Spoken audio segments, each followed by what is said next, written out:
Friday night. We have an intro. Are we live on YouTube? Probably on YouTube, but let me check this out real quick. All right. I am Holly, and this is Jared. Yep. And you want to do the intro? Yes, I will turn on the intro real quick. Fantastic. We have a big show tonight, guys. So, wow.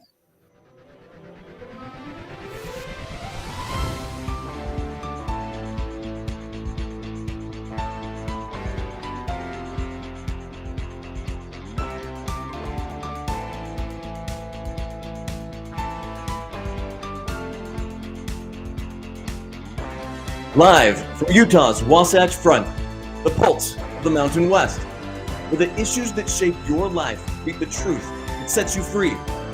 Across Utah, across the Republic, and around the world, welcome. This is KMMU.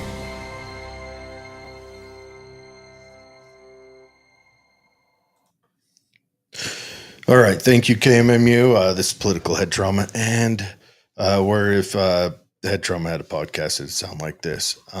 Thank you, Brian Schott, for that one.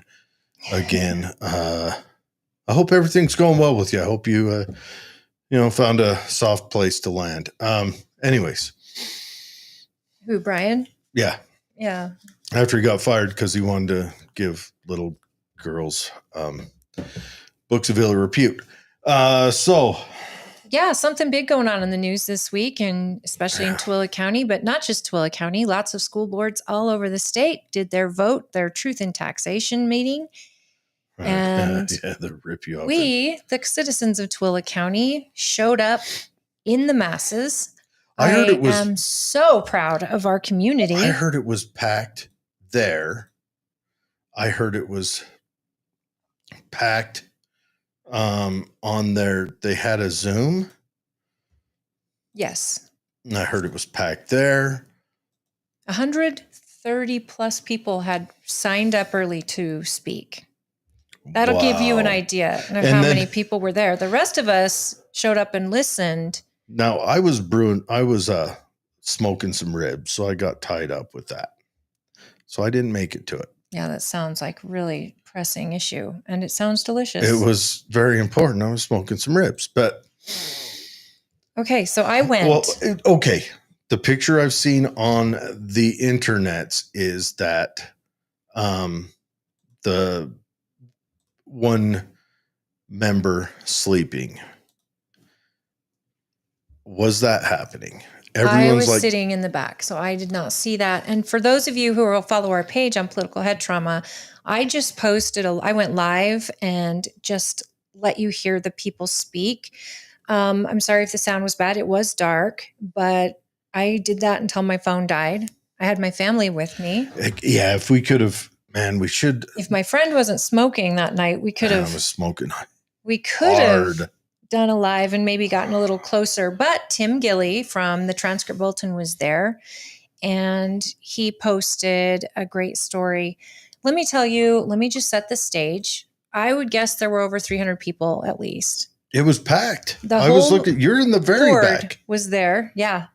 And I had a prior meeting, and so I got there around 6:15, 6:30. But the whole board was there, as well as the superintendent. And the comments were so many people that got up and made comments. Some were teachers. Some were people from Grantsville, people from Lake Point, a lot from Tooele City, a lot from Stansbury. Like every part of our county was represented by the voters. And I mean, it was great to see. And to all of you that showed up, thank you for being engaged. One thing I noticed is they did this presentation of why they need this tax raised. And the presentation was like a teenager would have made a presentation. Was it a PowerPoint? Tell me it was a PowerPoint. Yeah. And you know what? Here I am from what we do. When we ask questions and we get into stuff like this, and I'm thinking the audit for this district just came out, shows lower test scores or outcomes for students. Yep. Very low teacher morale. And they're off budget about $40, $50 million for that high school that you love so much and more. And the audit shows this, that we're not in a good place.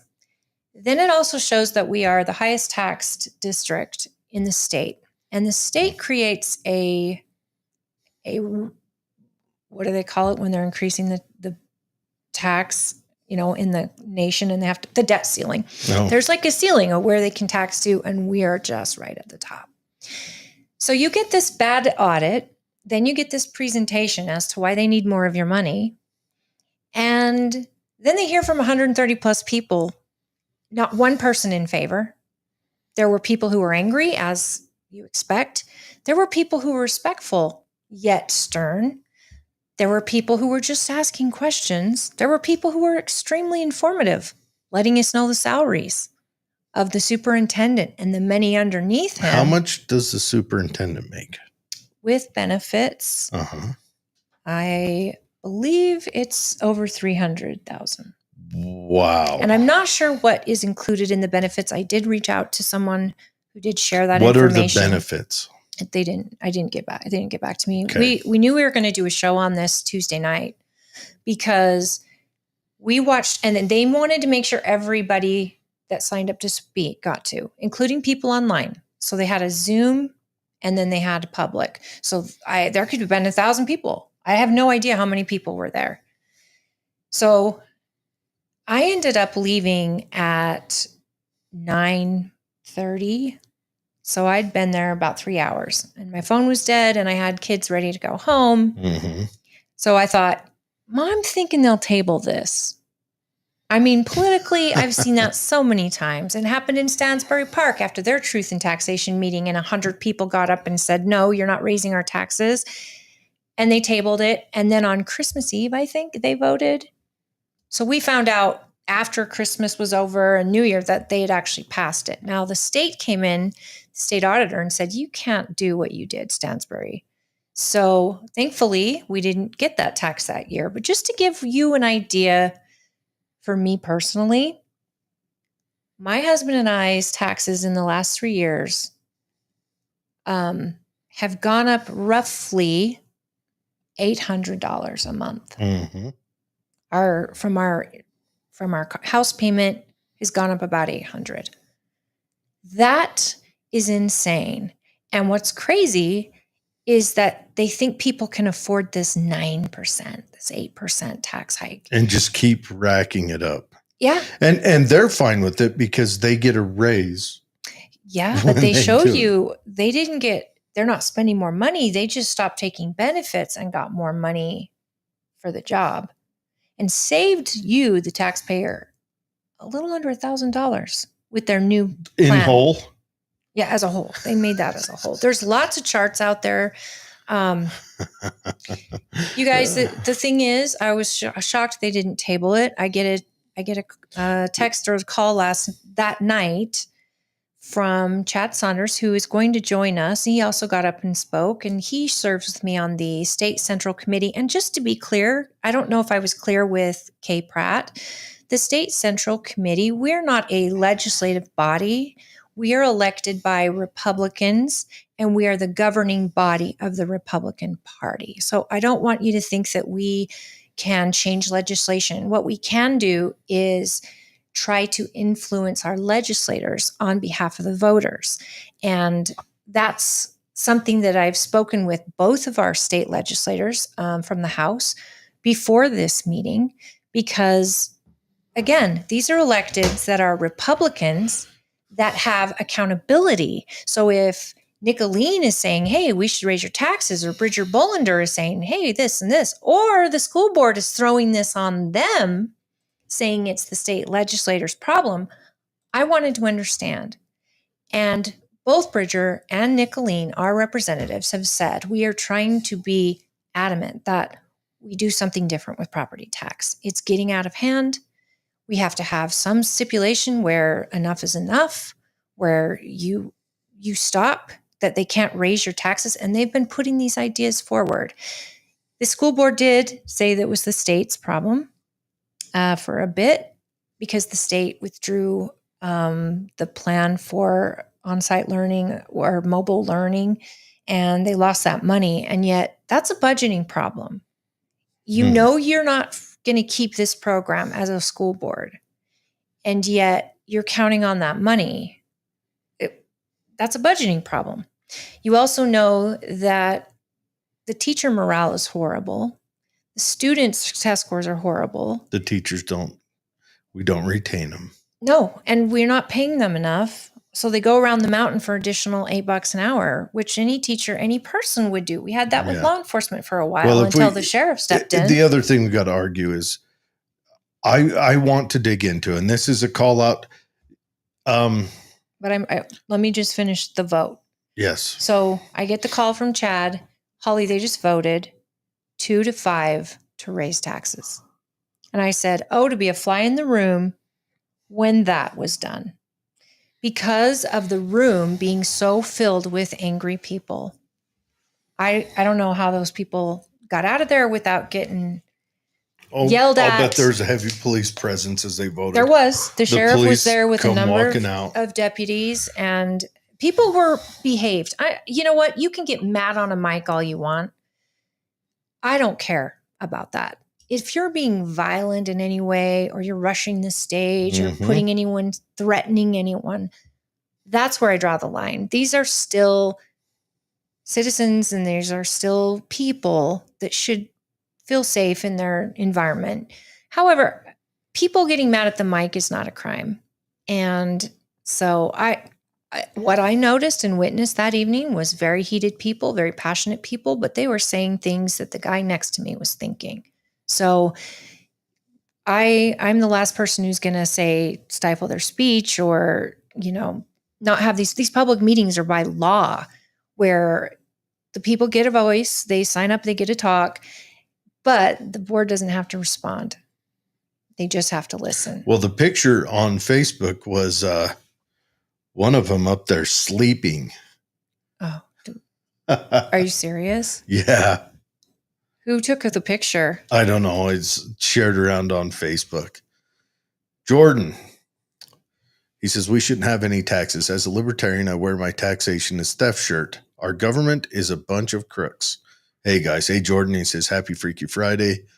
Party with Jared and Holly. Heck yeah. Yes. Thank you, Jordan. Although I can't drink tonight because I am on call. I have to sit here and drink my beerless. Oh, you have to drink water like I do every week. It's good.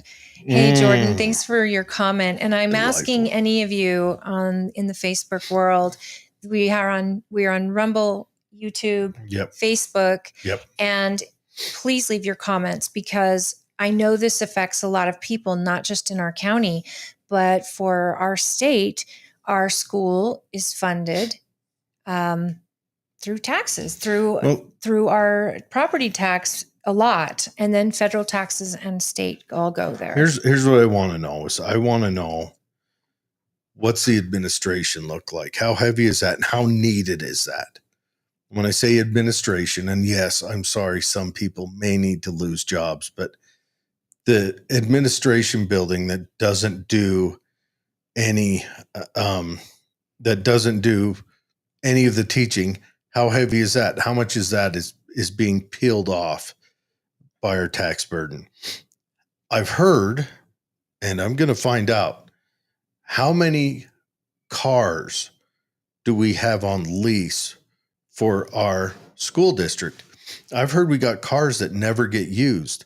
Or broken machines that people are forced to fix but never replace, because there's a freeze on both raises for employees as well as new equipment that is needed. Or misordered machines. Hey, look, government, you guys, and this is a message to all government, you guys need to start running lean. You're causing us to, and when we lose faith in you, you go away. A government, by definition, has to be a fiction that we have given the monopoly of force to. But once that fiction's gone, especially in a nation where the civilian populace is better armed then the government. You know, It goes away. Camille Knudsen, thank you for tuning in. And I actually was telling Jared that I would love to have you on the show because of your experience on the Yes. school board. And she's not currently serving on the school board, so she didn't make this vote. We might need to get her back on there, though. But she can explain the processes. Now, she does say the board can't respond, and I do understand the legality when you do a public meeting. That's how it goes. The public gets to speak in a Truth in Taxation meeting, especially. They get an opportunity to share their PowerPoint to try to convince you that it's needed, but then they have to do nothing and listen. And that's what made me so angry. Is this is not how government's supposed to work. You talk to your populace, especially a group like we had. You hear directly from the retired people living on a fixed income, the people who are already maxed out on the home they're living in. There's no new money coming to them, yet the school wants more. And you're seeing their mistakes. At least And our then you're kids seeing the salaries of the people who made these mistakes or who were brought in to fix them. And you're thinking, wait a second. We're all here giving our say. In this republic, that's how it's supposed to work. We elected you to be our voice, and you ignored all those people and voted against us. Why is the 5-2. superintendent the highest paid person? He makes the more county? than our electeds. He makes more than our sheriff, who has large budgets also to cover. I mean, this makes me ill. But our sheriff comes in and figures out how to make money. This guy comes in and I don't want to impugn the good name of whoever it is, but comes from a principal from Grantsville where there was a football coach that, hands like to wander. Grantsville's getting a reputation, guys. And so is Utah County. They're going through the same thing. They're going through with the janitor, though. And then they get in there $300 and something $1,000. That's benefits too. I don't care. What's the benefits? Probably healthcare and what kind of healthcare are they getting? insurance. I have no idea because I wanted a breakdown of the benefits, but I couldn't get an answer. Trust me, we only had a few days to prepare for this show. But I can tell you right now, the people reaching out to Jared and I, the whistleblowers, the people who, I mean, right now, Utah spends approximately $11,000 per student. 10% comes from federal taxes. The Utah taxes, the remaining comes from your local property tax. And here's the problem. They're not a partisan race. So your local parties can't get them out in front of you and let you know who these people are. Not can't, but they don't go through us. So they kind of fly under the radar, which is crazy because most people don't know who their rep is, their board member, or how they vote. And when they're up for re-election, none of that. And I think it's by design. Well, there's a goofy little podcast out here in Tooele that will. I'm going to be involved in every one of these school board races. Well, I'm going to show you now. Not running. Here are your board members. And I don't know who voted how yet, but Jared and I would like to find out. We'd like to hear from these people. Mm-hmm. And next week's show, we are planning on diving into this more because this happened in Alpine. This is happening all over the state. Yes. And if you live in a county or a district and you don't have a dumb guy running a podcast there, start one or just be that person. Go out and talk to them all. Start a Facebook page. I think, one, they're failing our kids. That's first of all. They're failing our kids and coming and saying every time they get the chance to vote for more money, they do. Or a new bond. And they continue to fail our kids. Why is the high school built too small? Why spend that much money on a school that's already too small? That's a law that the state legislature needs to probably fix. That needs to be corrected. That definitely needs to be corrected. And there's another, me and Camille got into this. I know she hates when I say this, but we build these schools that sit idle for 3 months of the year. We've got to change that. That's too much expense, too much burden on us for them to sit idle. Well, I can tell you, I don't care what you have to do. We got to figure this out. Melissa. Okay, so Melissa Rich is District 7. Yep. Robert Gowans, well, she's the president of the board. And then Yes. Robert Gowans is the vice president. Todd Thompson. Robert Gowans is District 1. Todd Thompson is District 2. Scott Bryan is District 3. Emily Cephas is District 5. Vala Ray Shields is District 4. And Elizabeth Smith is District 7. So their terms expire either 2026 or 2028. So we need some good people who's willing. We need people to step up, getting geared up for next year and, step up, come on the show, talk to us, tell us what you're going to do. We've got to rein in this pay on the superintendent, and I don't care, fire him, rewrite the rules, get it, and then hire someone new or tell him he can be retained. I believe that $200,000 a year is a perfectly reasonable amount. And especially seeing how if we have failing, if we don't have an elevation in the education of our kids, if scores aren't going up and outcomes aren't going up, that person should be fired anyway. They're failing. If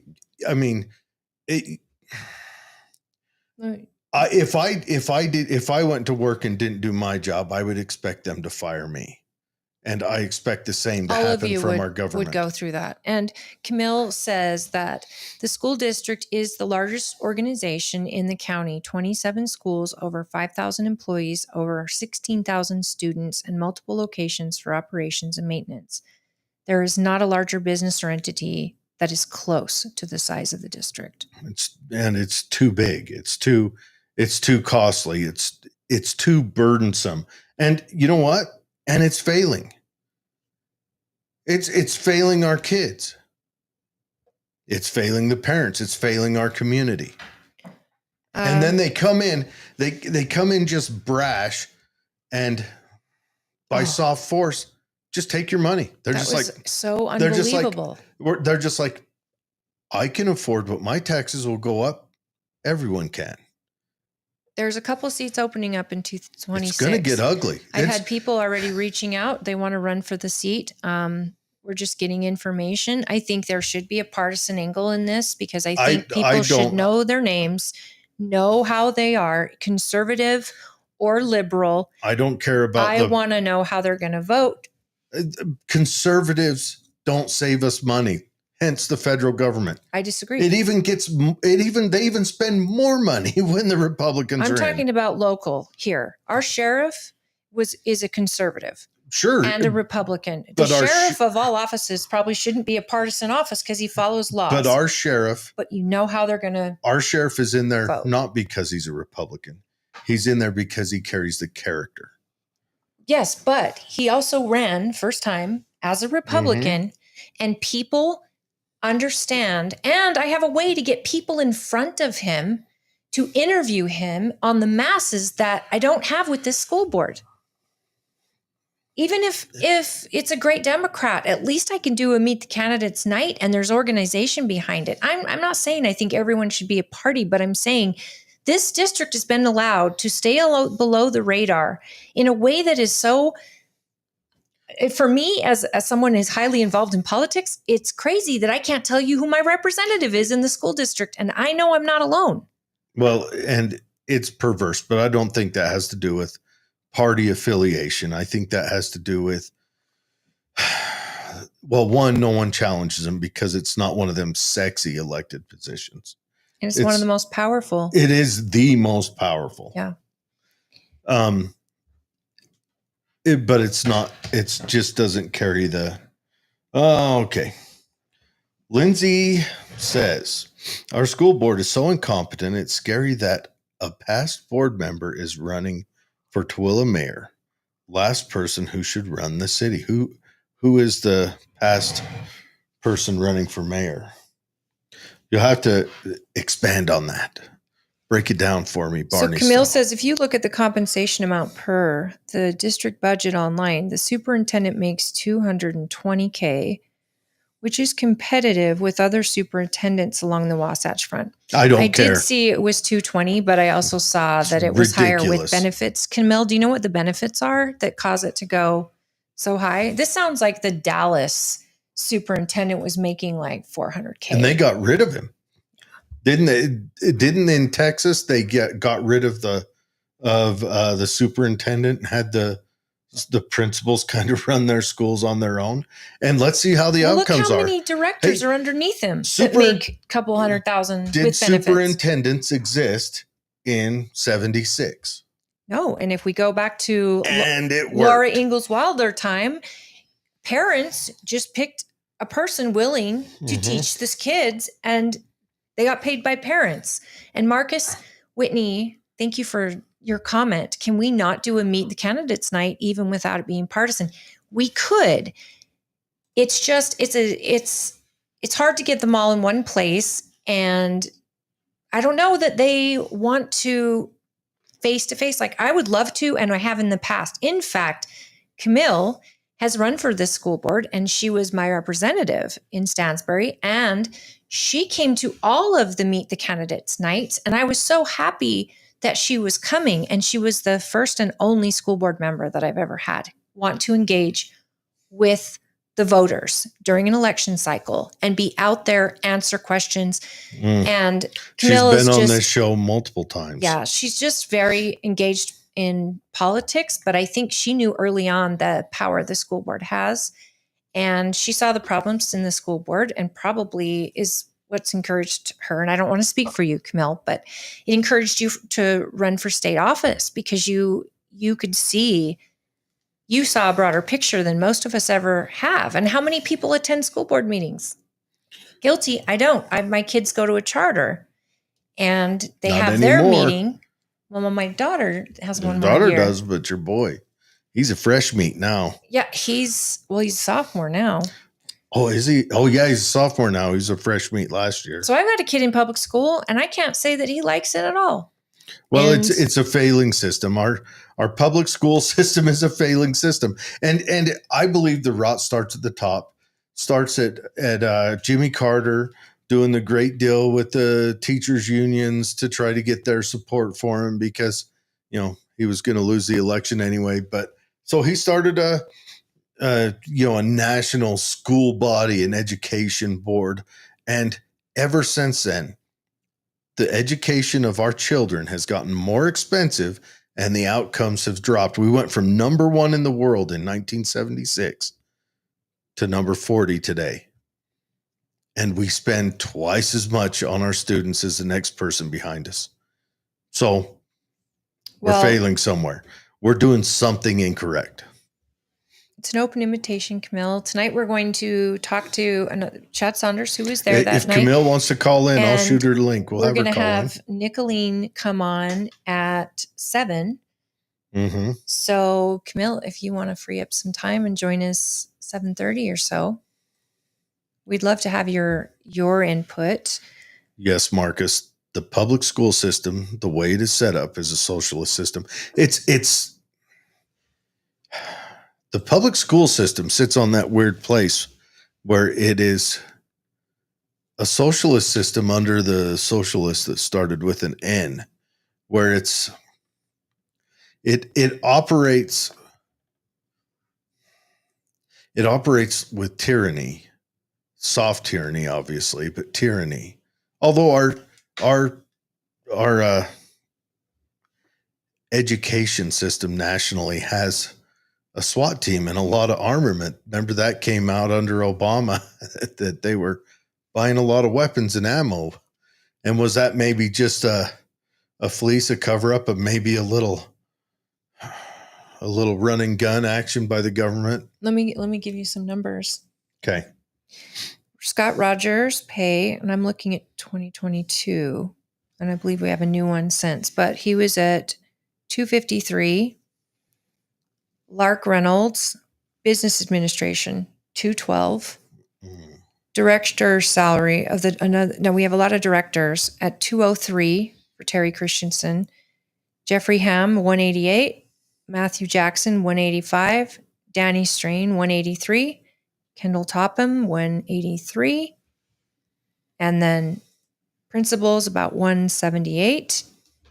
Assistant principal, 175.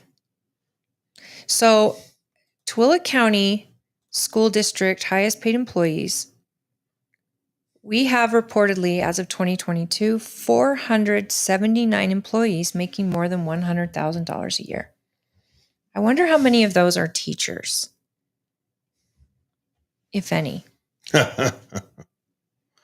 Oh. We are ranked 417th in the nation Ooh. among highest paying schools.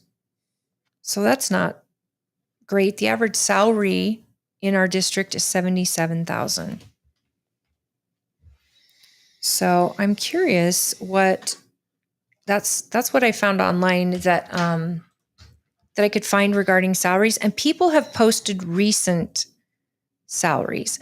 We have so many directors that are making a ton of money. How are our numbers this bad? If money fixes education, why are our kids not graduating and getting good test scores and learning? And I think a lot of that goes hand in hand with teacher morale. Teacher morale, the subject, it's Paulo Freire's ideals of the equality in learning. It's so many things. It is here's the facts. We have a leftist mind rot who has dripped in and taken over our education systems. They would rather spend time, instead of teaching our kids about critical thinking, just hammering down on them that things that they don't like is bad. Or how do you feel today, instead of getting them to recognize the physical world around them. Obama took all of the important stuff coming up with AI being born. He took all the shop classes out of school, kind of defunded them nationally. Some places hung on to them a little bit, but nothing like they did. Yeah, but they starved the kids so they could get thin. Well, remember that? I'm not going to argue with her trying to maha the schools. Did I say her? Anyways, I'm not going to argue with that because I don't know the ins and outs. I know we made a big deal out of it. But then again, look at what we do. We turn around and we say that, what is it called? The EBT can't be used on junk food.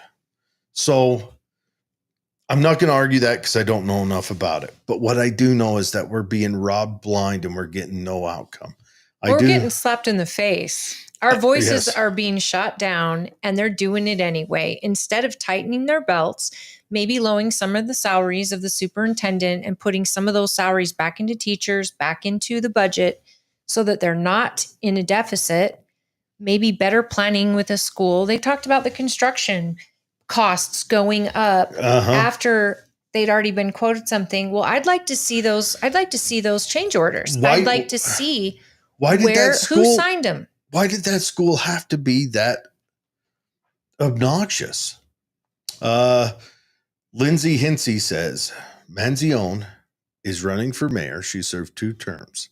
I don't know her views or her goals. I'm just refusing to vote anyone who has been on the board. And that is completely fair.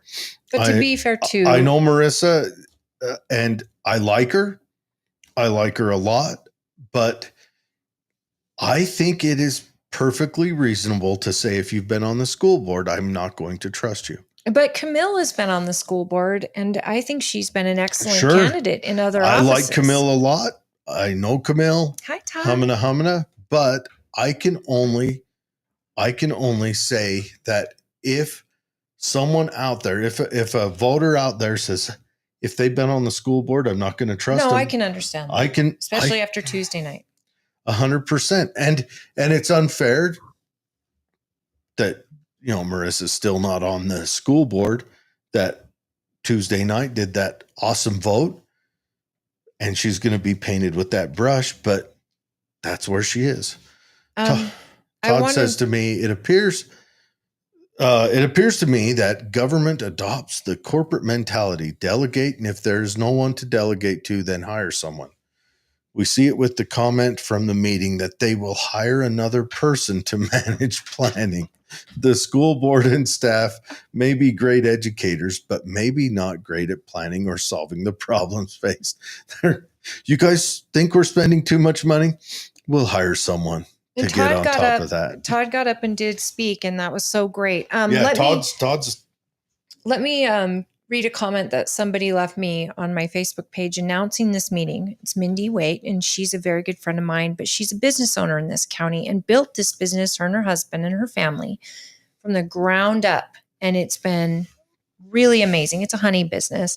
She says, imagine running a business like they run the district, $56 million over budget on the high school. I was a very vocal opponent in the school board meeting that moved to put this school on the ballot.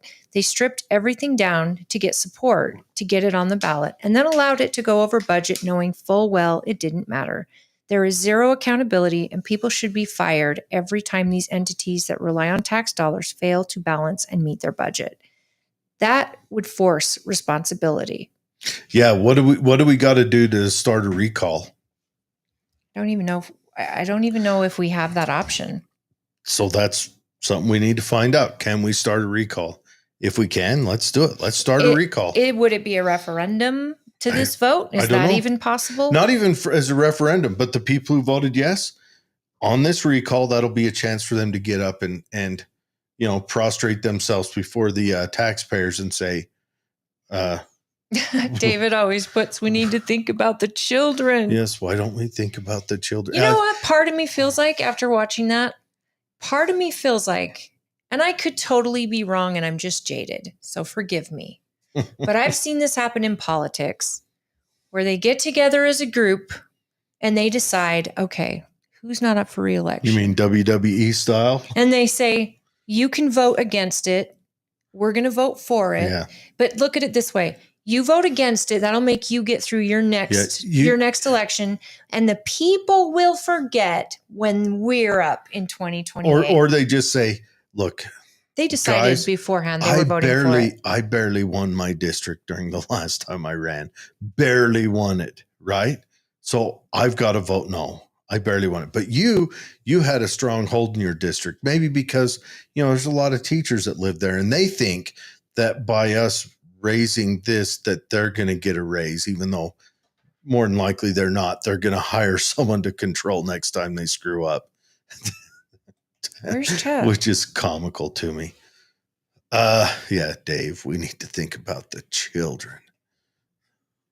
I don't know where Chad's at. He might be trying to figure it out. We'll look at the email.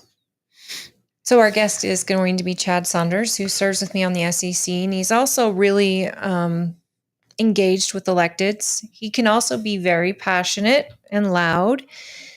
And I think that Tuesday night, we needed that. I think a lot of people were so infuriated because especially our retired people, you guys, our young people can't afford a home as it is. Yeah, they're leaving. So then they finally get this home that they buy, hopefully in the county, hopefully. But their house payment goes up year after year after year, but their salaries don't go up year after year.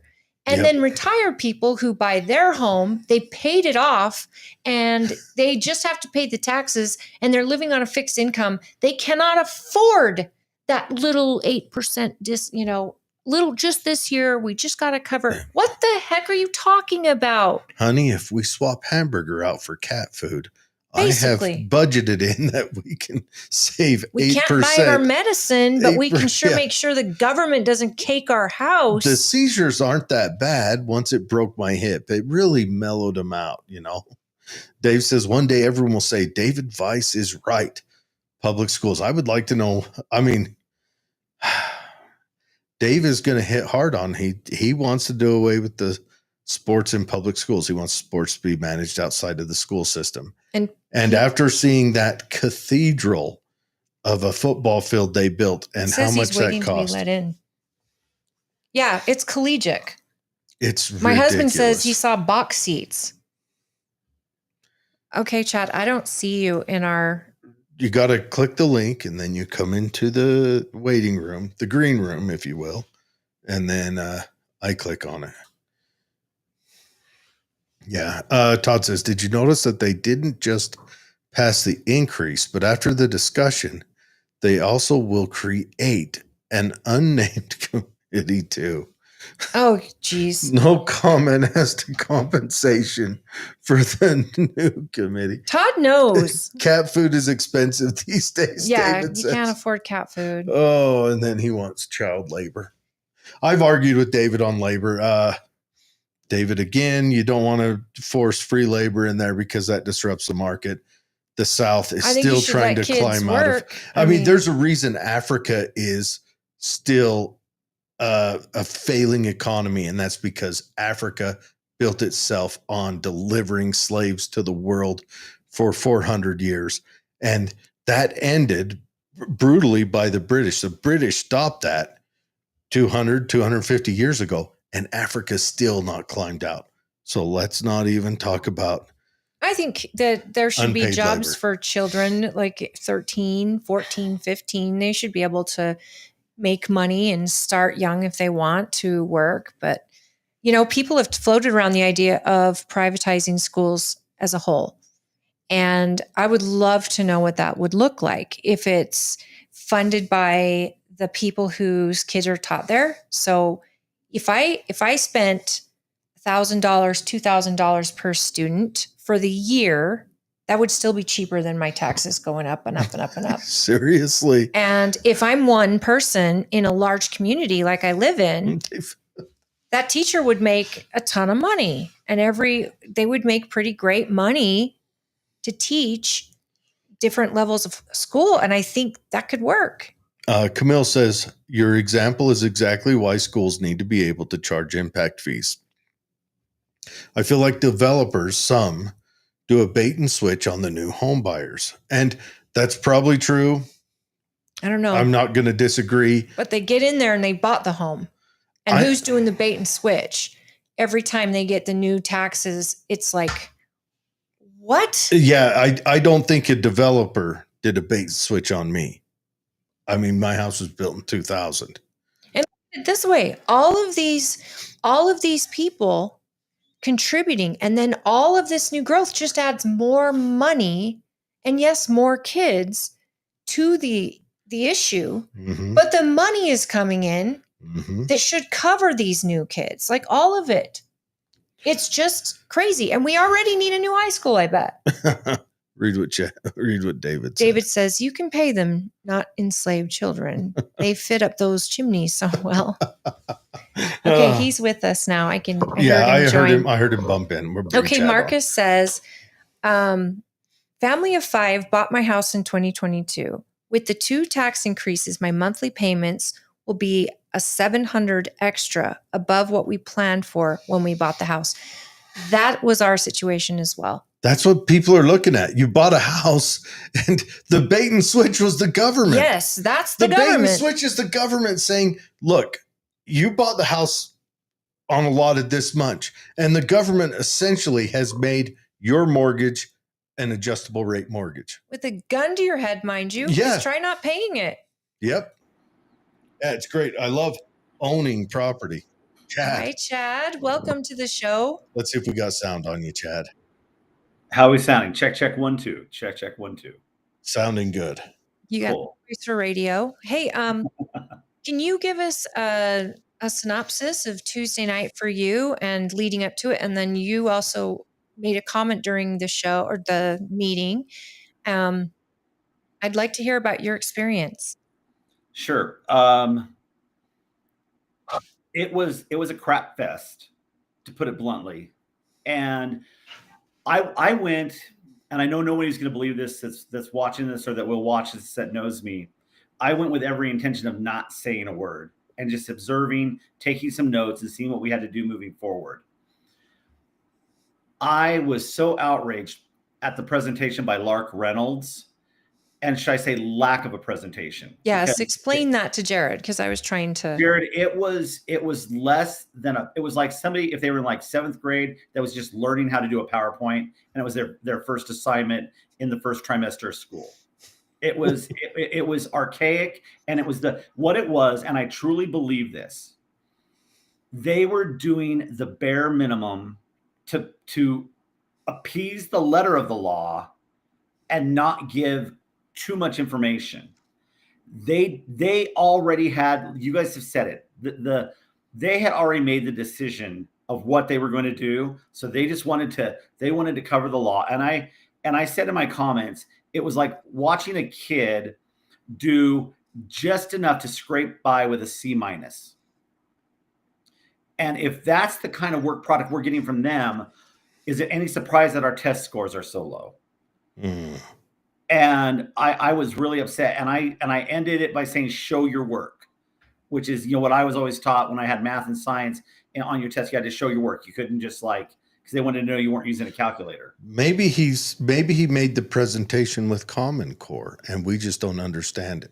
No, it wasn't even the Common Core standards. It was below Common Core. It was not even Peace Corps standards. I mean, it was atrocious. And so yeah, he needs to be gone.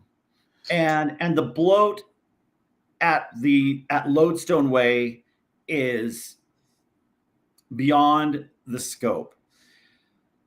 What do you mean by that? Are you talking about the school or what? Yeah, well, the bloat isn't at the schools. It's not what that's the administrative offices. Okay, so we know where the administrative. I didn't know where Lodestone Way was. Yeah, and I've been in there, and it's pretty ridiculous how many people are in there. I'm going to give credit to my wife Michelle, who is not political at all. You know her, Holly. She's not. Yes. And she's a Raiders fan, so. And she's a Raiders fan. I'm sorry. And so she's just win, baby. But and we're not winning, and so she's really bothered. But this money shows that money isn't going to the teachers or the students. It's all going to be parked at Lodestone Way. That was Michelle's take on this. It's a boondoggle. Parked exactly, almost like 50 vehicles that they've purchased. Yeah, I want to know how many vehicles they have leased. Right. Yeah. It's all of that. So this is what I want to say. I know we're a little bit short on time because I'm technically obtuse and sat in the waiting room, but without clicking through for 15 minutes. I want to be pragmatic. We're not going to, we've researched whether we could do a referendum. We can't. We do not have a recall mechanism in Utah. So we're not gonna be able to recall them like Jared was talking about. What we have to do is we have to be vigilant and make wholesale change. And we have to document everything so that we can get rid of people at the district level for cause. And so I believe what we need to do is we're going to have to do it on a four-way front. We're going to have to do it with our community governments, like our county council and our city councils. We're going to have to do it legislatively with our state legislatures. And we're going to have to look at the what our federal representatives can do to help us. And we're going to have to find none of them are going to be able to do it all on their own, but they're each going to have little pieces where they have some insight or have some access to that school district. And we're going to have to hold them accountable. We need those offices to be our accountability buddies. They need to work with us to make the change. How do we do that? Because they're not partisan. So I was saying that's going to be difficult because there getting them engaged. You're right. But I talked to Jared Hamner. There are places where the county council has some purview and works with or is working with the school district. I've spoke to some House and Senate state legislators. There are some places where they have some purview and where they can look over stuff. Holly, you and I have talked about reaching out to some of our friends like Tina Cannon and Marlo Oaks at the Treasury. Get some auditing done. Mm-hmm. Exactly. And then we need to reach out to Celeste Malloy and to Senators Lee and Senators Curtis. And I just want to say, Chad, about that auditing thing, this family-friendly show, you can't talk such open and blatant pornography as auditing the school board. He loves auditing. It was absolutely ridiculous. And the thing is, nobody's being held accountable. And there's so much bloat. And you know what? What Camille said is right.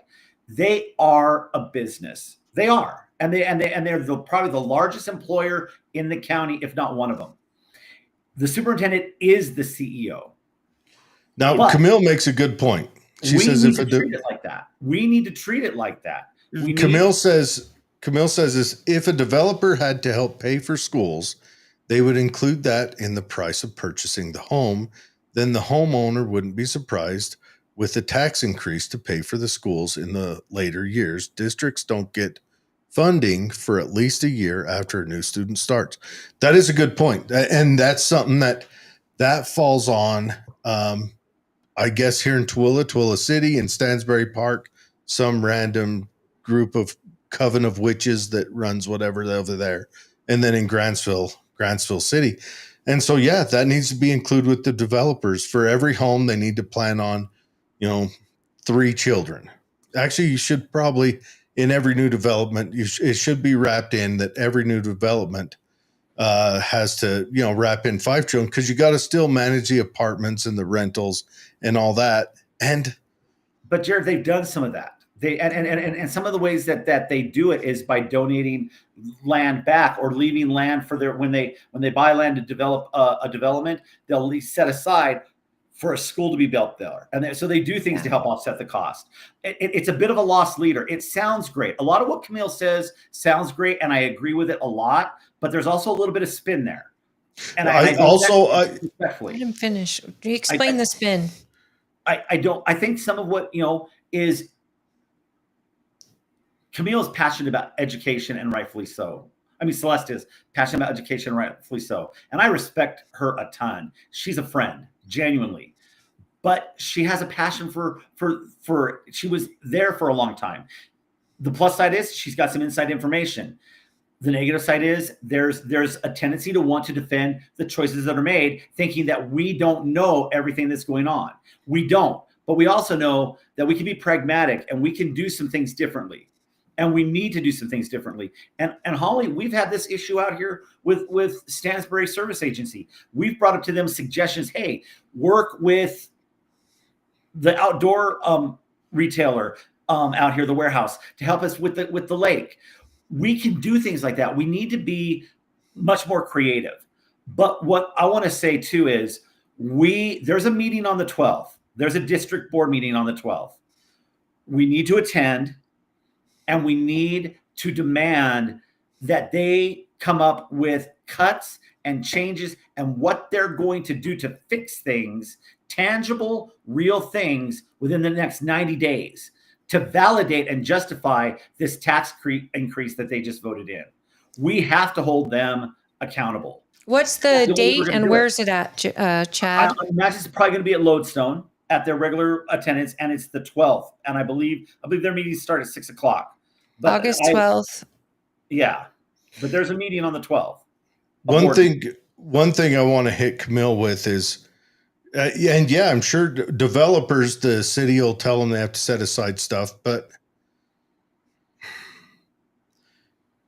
the opportunity for the developer has to be there for them to even come in and build.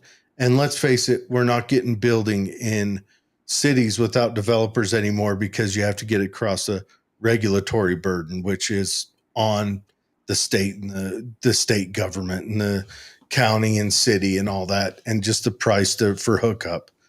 We just have to use every resource available to us to hold them accountable. I'm telling you, the biggest resource is we need to dial back our government wholesale. I agree. You and I are in agreement on that.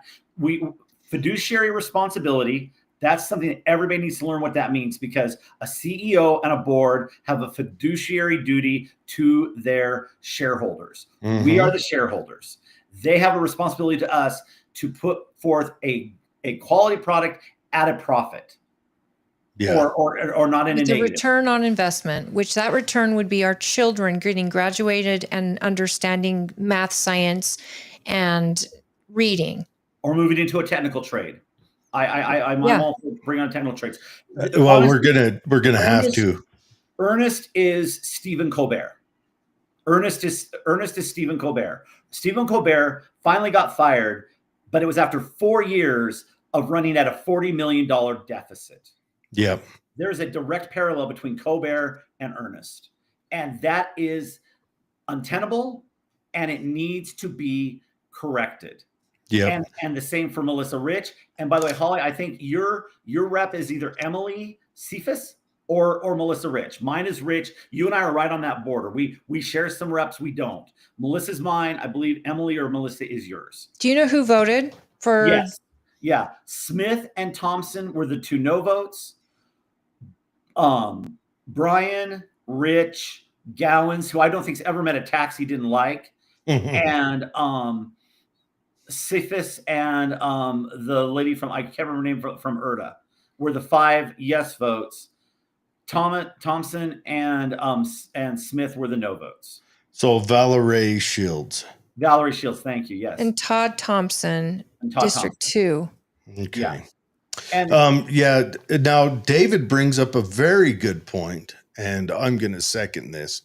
He says, Chad, why don't you run? You know you want because to. Holly knows this. I'm just going to say it outright.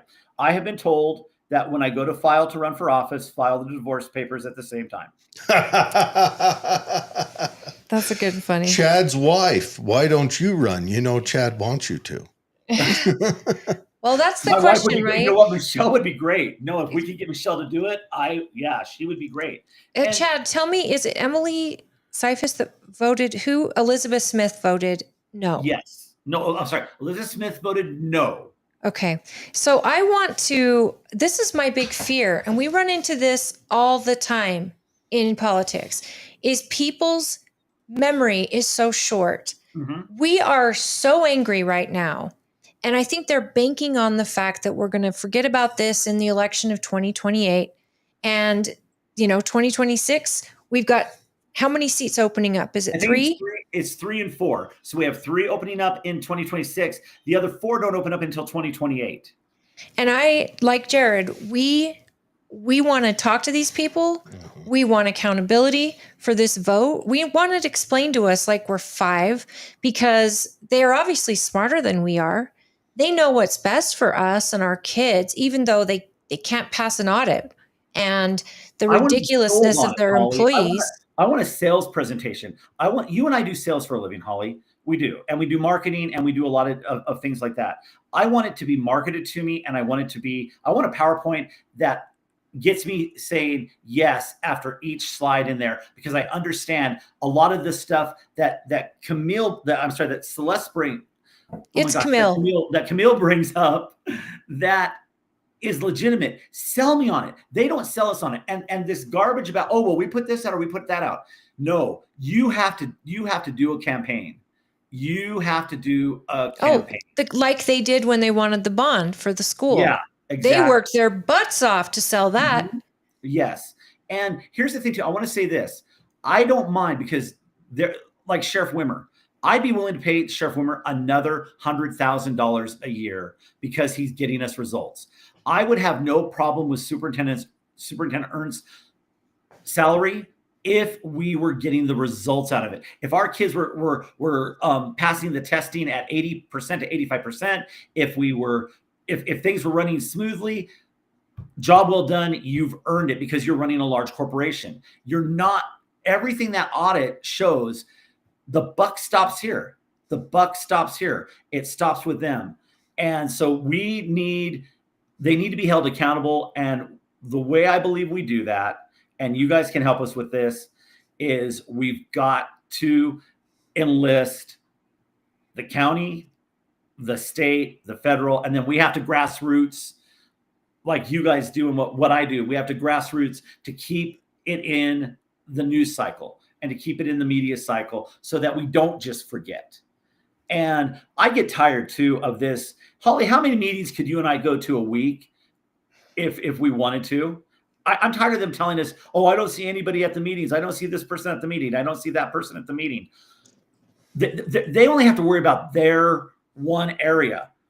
As citizens, we could seriously be at a meeting every night of the week. Yeah.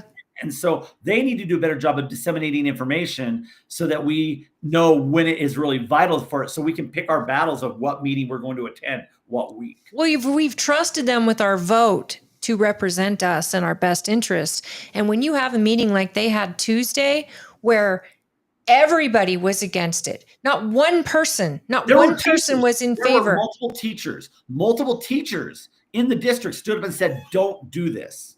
Multiple Absolutely. teachers. So it wasn't like it was us against the teachers. The other thing too is My kid's teacher stood up and talked. this is what is so maddening. They didn't listen. They just didn't listen. And They already decided. the audit, and then the audit is so bad. Yeah, there's none of this that can be justified. We have to hold them accountable. And right now, I think that's the only way we can do it is by enlisting others to help us with it.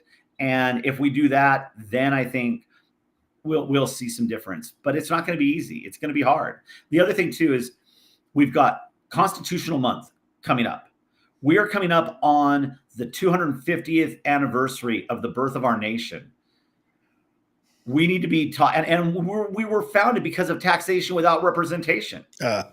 Yes. We were given taxation. Some people have gotten mad at me on social media because I've suggested that we boycott. That when a kid comes to your house and brings a box of candy for you to buy a candy bar, don't buy a candy bar.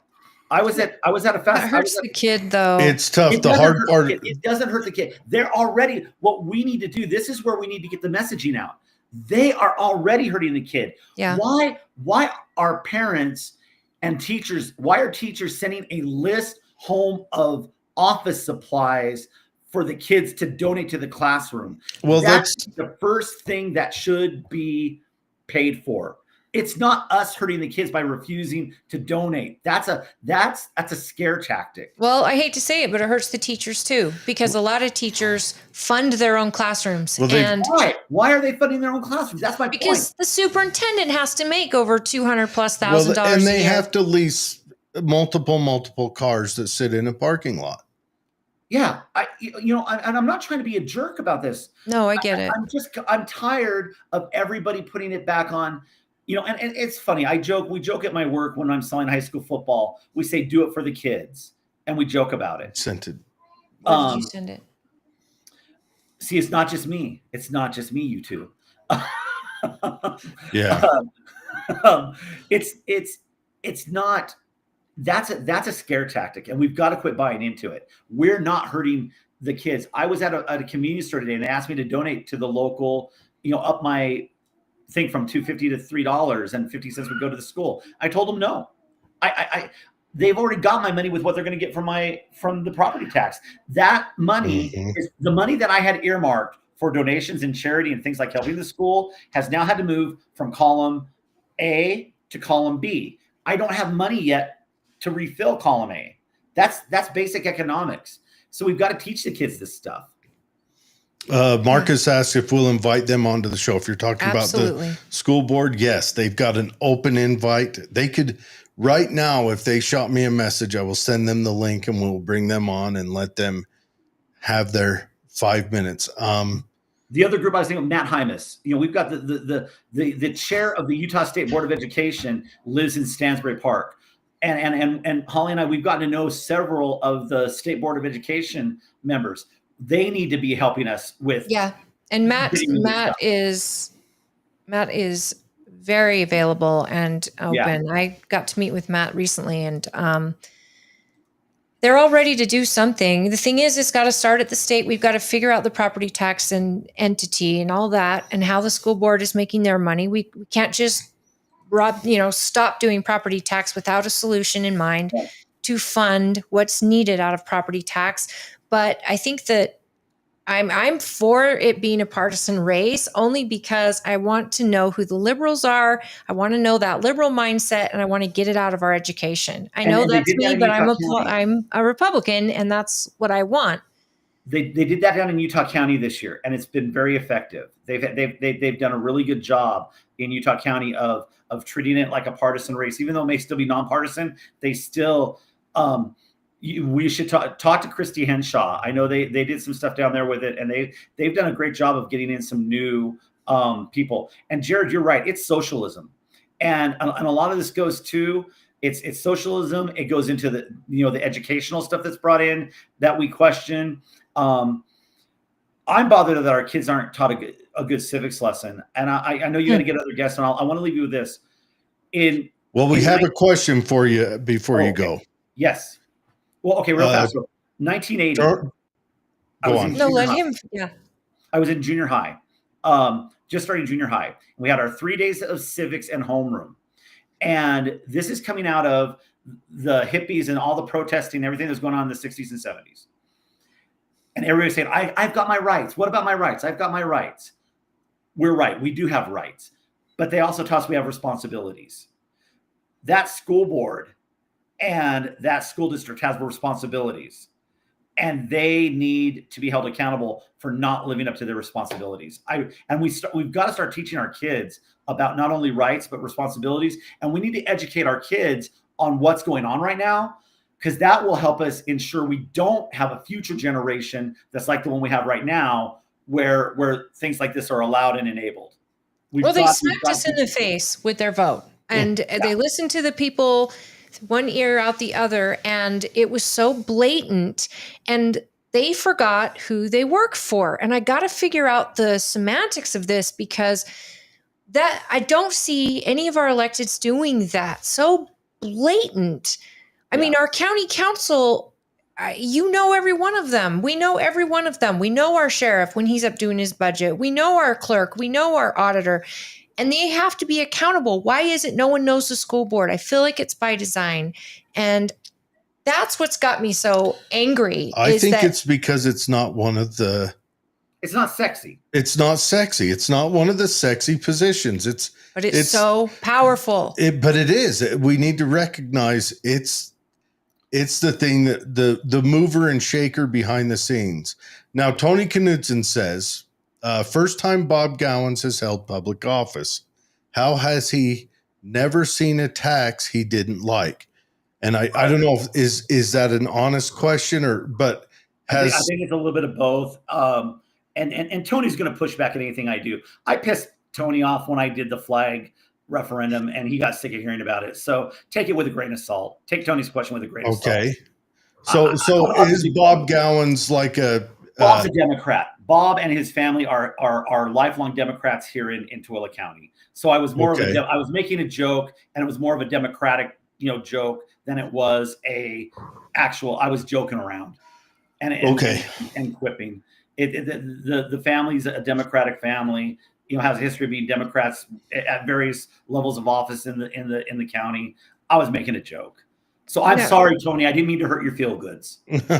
Well, no, I completely understand. No, I get that stuff that's the stuff that gets stale. By the way, the other thing that gets stale is when people ask in social media, well, how many kids do you have in this school district?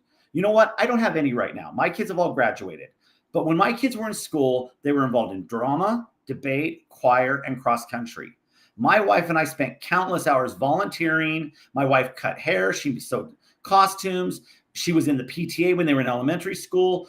I did everything. I judged debate tournaments. I judged drama tournaments.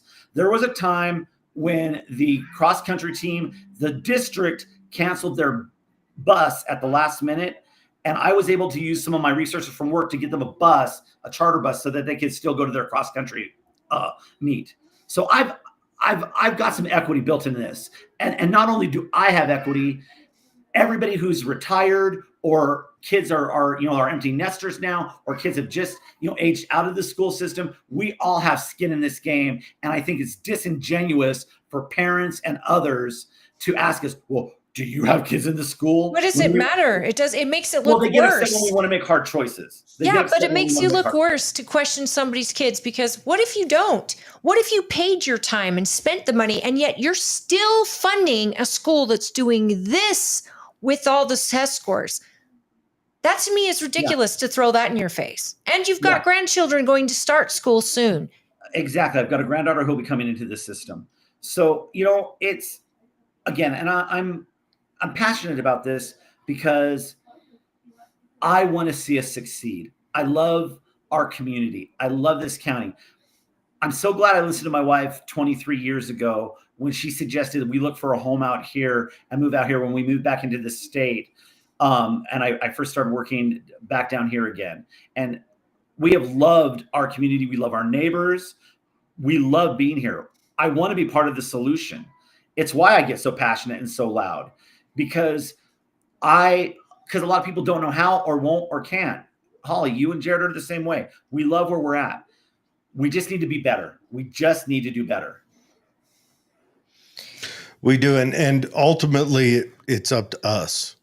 Yeah. It's up to the voters. And let's face it, I don't vote, so I shouldn't be able to gripe. You did vote. I did last go round.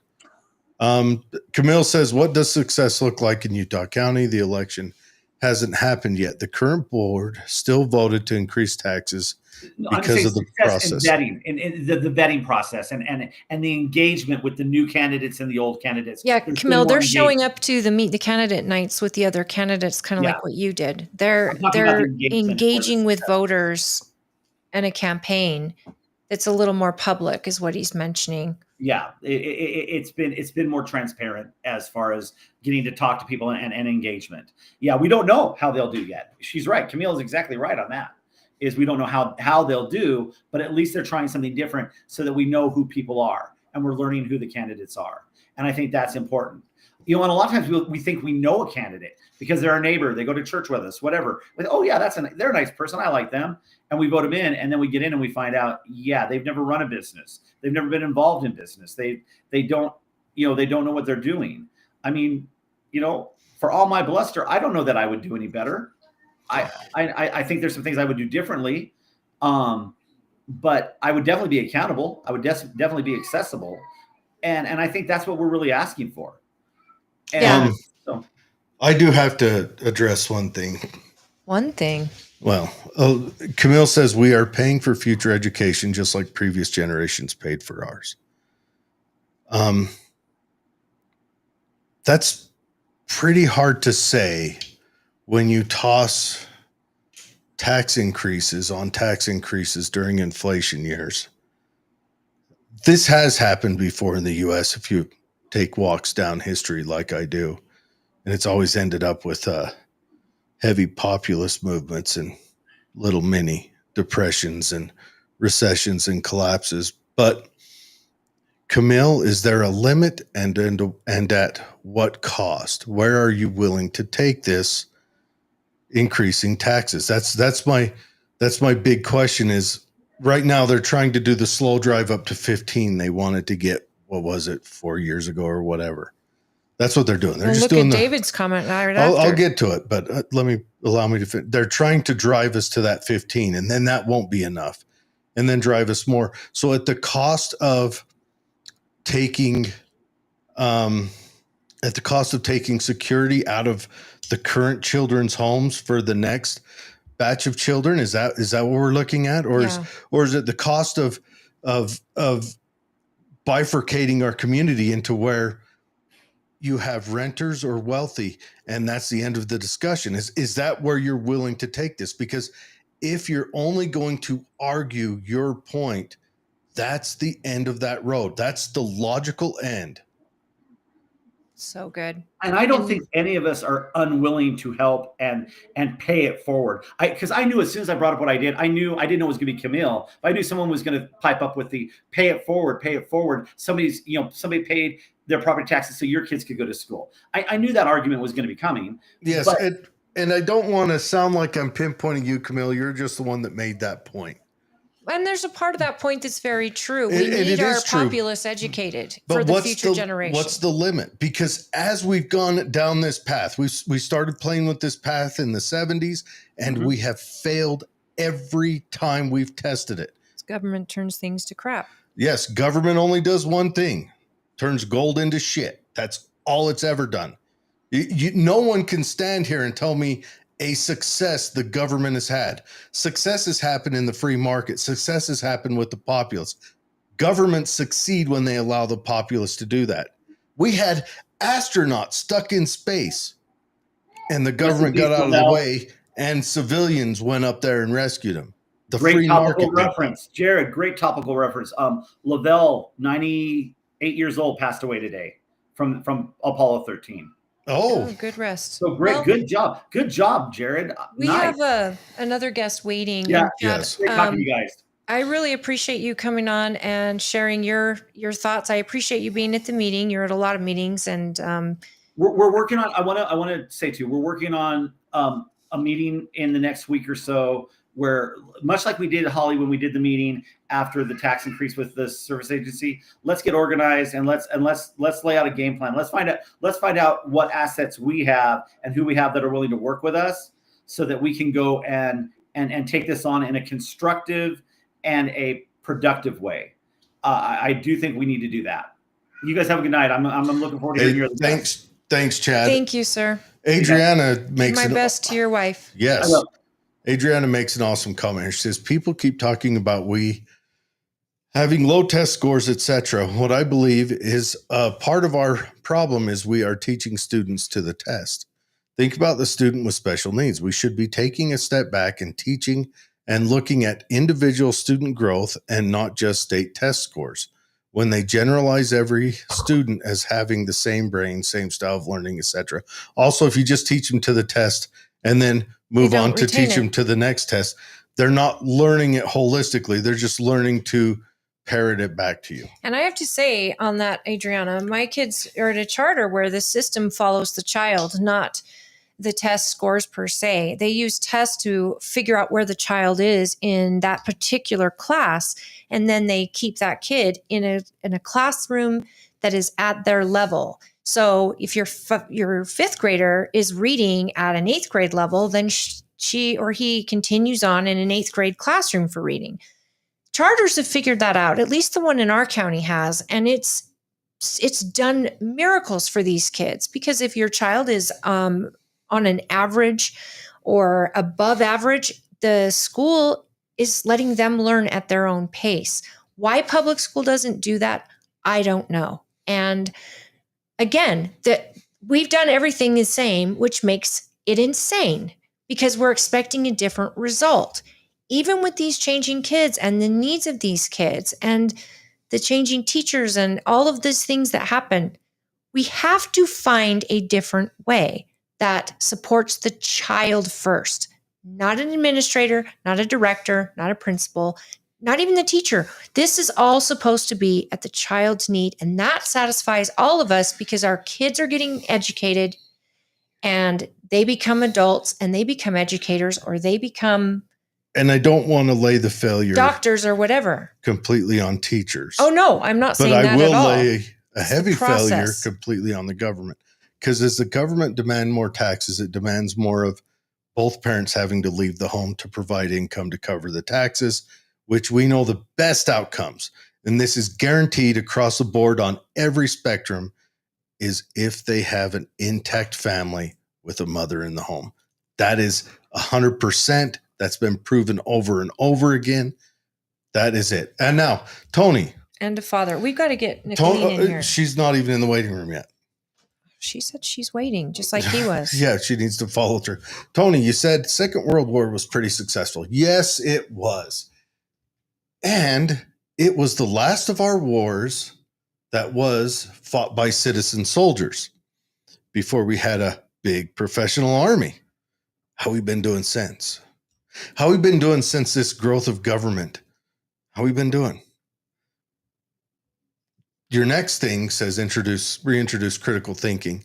I tend to look at things from a lot of angles, and I'm not a very bright man, but I do recognize why the Second World War was successful.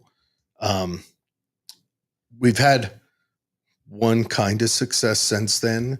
It's kind of an overwhelming, and if I put on my conspiracy theory hat, planned expedition into Iraq. Our next visit to Iraq didn't go well. Neither did Korea, Vietnam, and critical Panama, thinking. Honduras, Grenada, Somalia. I mean, where's our successes? So, yes, when it was citizens, it was very successful. And that's what I'll leave that one with. Yeah, Todd says World War II funded by.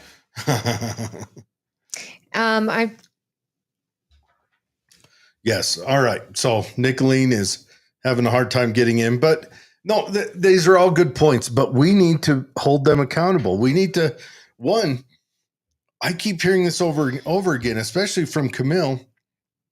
The government is not successful. The government was not successful in World War II. Let's remember, the government got more involved in that Great Depression World War II brought us out of, that extended it 12 years. And they waited how long to get into it? So yes, Nicolene found her way. I just heard it.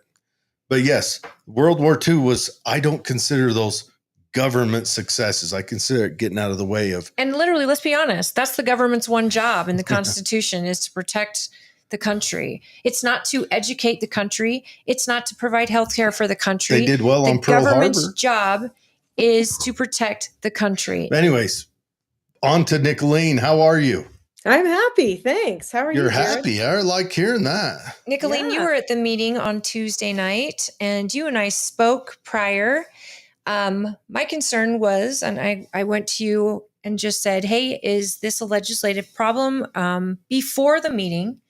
Because I had a feeling that that would come up from the school board. I didn't feel so much like they were throwing the firebomb at you, but I did miss the first 20 minutes because I was in another meeting. So I'm just curious, how do you think it went? And then you as a legislator, I know you've got a lot of solution ideas in your mind that you're trying to work with and just to help the people of our county with this tax issue and the whole policy, in fact. Can you share a little bit about what you thought? Sure. And I appreciate you bringing up the part about them talking about the state. And because this is the conversation that comes up a lot, it's not very uncommon for school boards to point fingers at the state for things. That's a pretty common thing for them to do. But when we were at the work meeting, like a week and a half ago now or something like that, that was prior to this meeting, they were talking about certain funding and solutions that they wanted to explore. One related to equalization funds, and in that meeting they said, "Well, this is not our fault." And then they threw out the idea of maybe we should sue the state, and our legislators need to get us out of this, or they need to do this for us. They need to do this equalization money and stuff. And I said, okay, you know what? I'll take them seriously on this. The lawsuit. Kind of like thoughts and talk of the lawsuit, I thought, well, actually that would never go anywhere. And that's kind of like not a really good thing to be saying as far as like, It'd be expensive. And how long would it take? It would be expensive, but also, because that was in reference to the My Tech High business decision that was made a couple years ago. And actually, it wouldn't stand just because of the differences between how things did happen with Provo. So Provo, their contract expired, it sunsetted, which is different than canceling a contract with a vendor. And so that's a whole different thing all in and of itself. And there's actually statute that talks about that kind of stuff. So, we actually had money that would Representative Bolender went and got $10 million for the school district to help them after that situation too. So it's not like nothing has been done to try to help them. And so, that was I felt like kind of hard, but I thought, you know what, maybe the equalization thing could have a chance. I'd spent some time talking with former Senator Stevenson about that, who was there making that presentation. And there's some parts of it that I don't love, just because it kind of gets into like more socialism ideas that I don't like. Anyway, I mean, but education, the way it's funded anyway, is kind of like a socialist model. But anyway, so it gets into more socialism though that I kind of don't enjoy. And he kept talking about equity, and talking about how we just needed to give more money in the equalization fund. So I talked to some people at the state about that plan, and I said, what would I have to get, to move the needle on this or anything? And they're like, well, if you got 50 million, you might be able to get, your district may be able to get this much, but that wouldn't be for another 2 years from now. So it certainly wouldn't help with anything that's going on right now.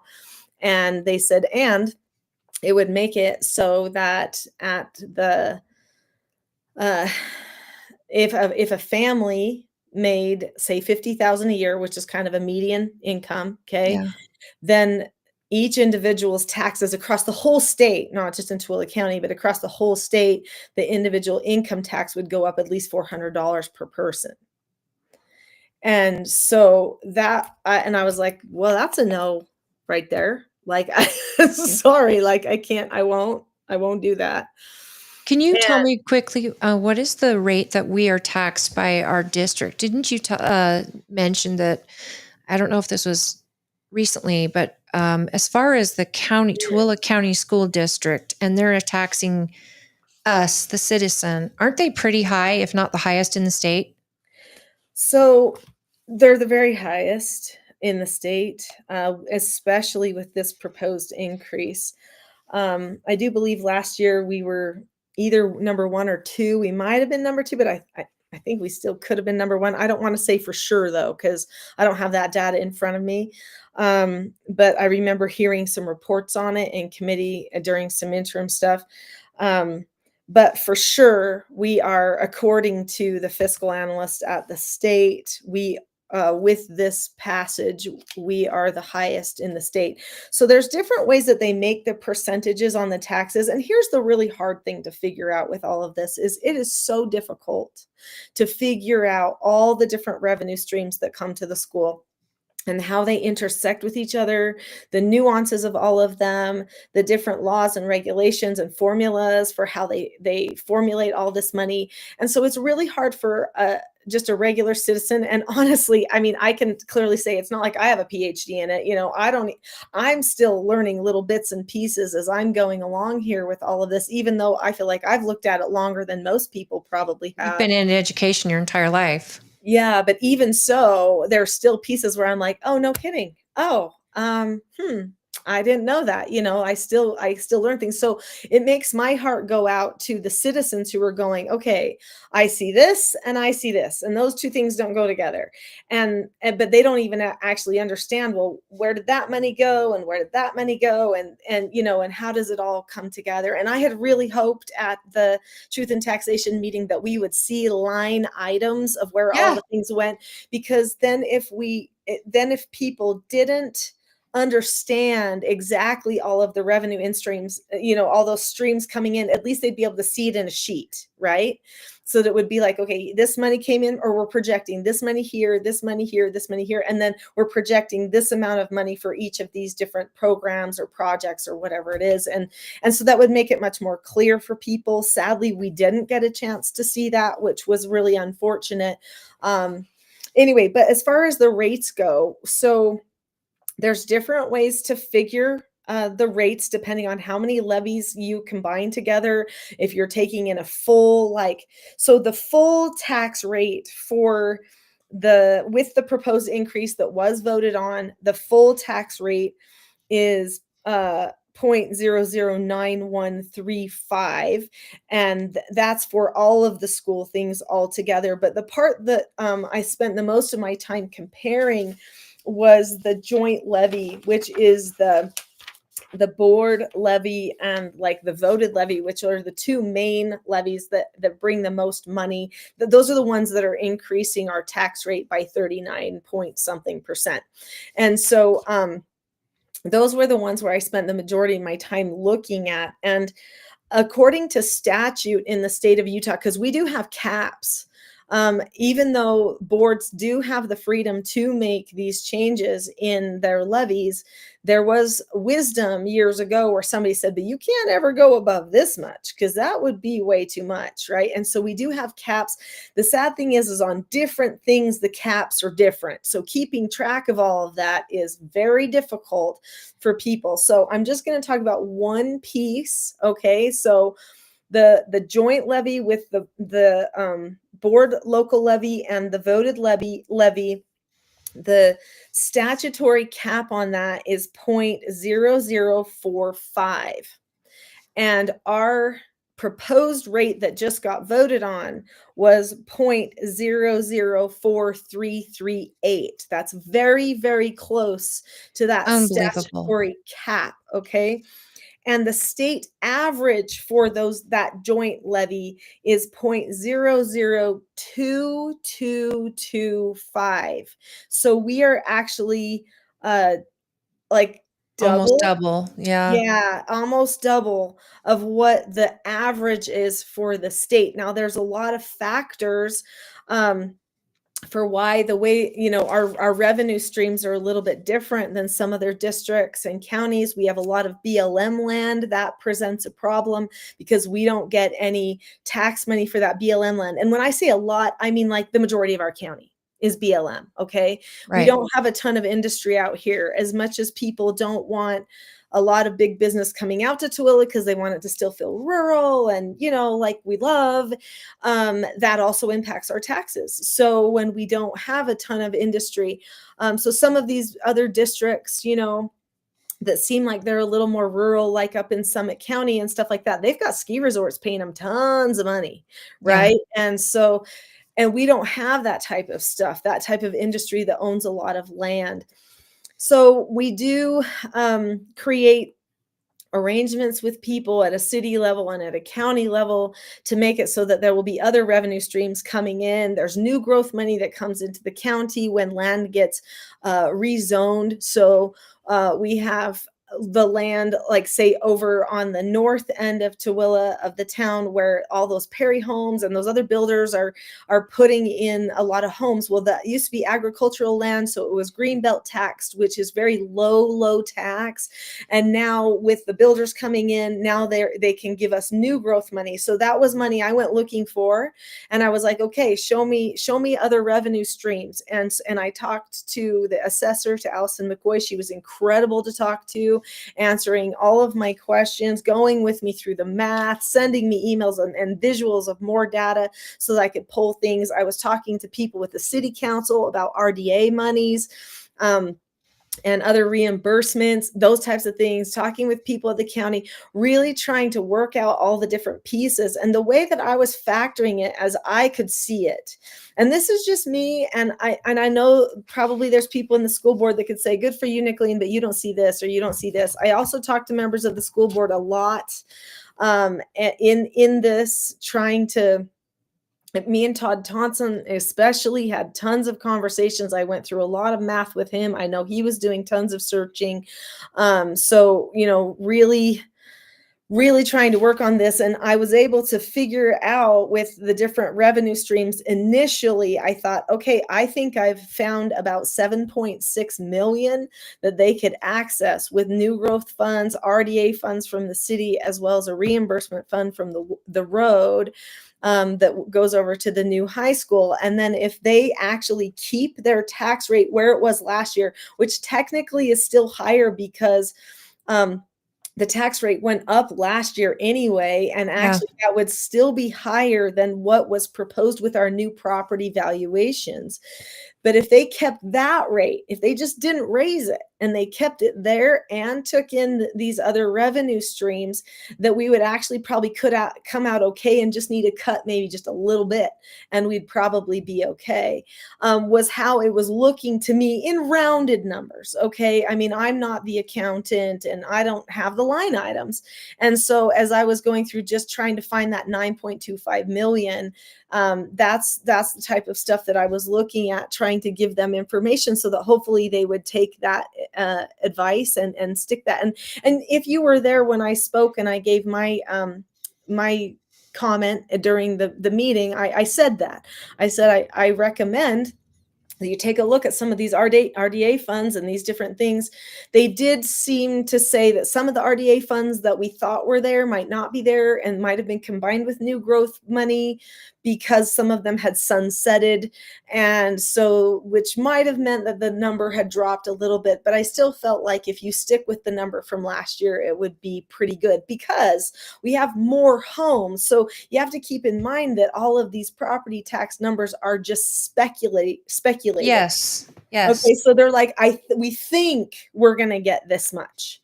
Okay. And, or we think that, that we're going to need this much and we're going to go off the value of homes and we're going to base it off of what we got last year, but there's more homes. So if there's more homes, there's going to be more revenue. The cost of everybody's home has gone up, which also makes it so that you get more revenue. Now, when your cost of your home goes up, your rate actually goes down that you have to pay. And this is so it's not sticker shock every year. Okay. And so there's like this balance that happens. It's kind of like a sliding thing when so this is our rate from last year, and this was our price of home for last year. So when our price of home goes up here, it says, well, the school district said that they needed this much money. So that means our rate can drop, because now that our prices are up here and they still only need this much money, because that's how much they've always said they needed, we can now drop our rate down to here, which is better for our people. And that's the way that it's set up to run as far as the math goes in the county. And that's the simplest way to describe it. Well, So, but on if my they last, need more money, then the problem is, then they have to raise the rate. And that's what happened. So well, our we're going to, cost went up and the rate went up. I got a letter last month that told me my house evaluation, whatever you get, and my house valuation went down, and so they increased my taxes. So that makes sense. They increased the amount, so I actually pay $16 more in taxes than, and my house dropped, $45,000. This is what bothers me, though. And so it's just we're just sitting. It's just, as I say, in the end, we're just going to be a smoking ruin of rich and renters, and everyone that that got in on the market in that lower middle class. We're going to have to find somewhere else to live. But isn't that kind of a switch at unrealized gains? I think it's such crap that they're going to assess my house for $1 million, a house that I'm not selling, that I pay for every single month, that I hope to grow old in and everything else. But then they're taxing me on about half of that value. And it's like, that to me is just, it's theft. If I was selling the house, yes, make me pay taxes on the house or whatever, but I'm not. And yet you're telling me you get to decide what my house is worth, and then you get to tax me based on that number.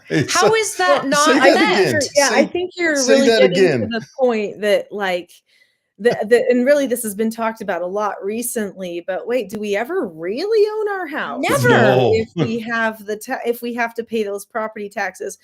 But the sad thing is that we have a structure set up as far as the revenue stream to pay for the police, the roads, the water, the whatever, all those infrastructure things. And then of course the schools, which is a huge 70-something% is the school. So I'm paying for police and roads with 20% of my property it's minimal compared to the school. Well, it's not just that, but it is kind of perverse when you drink it in.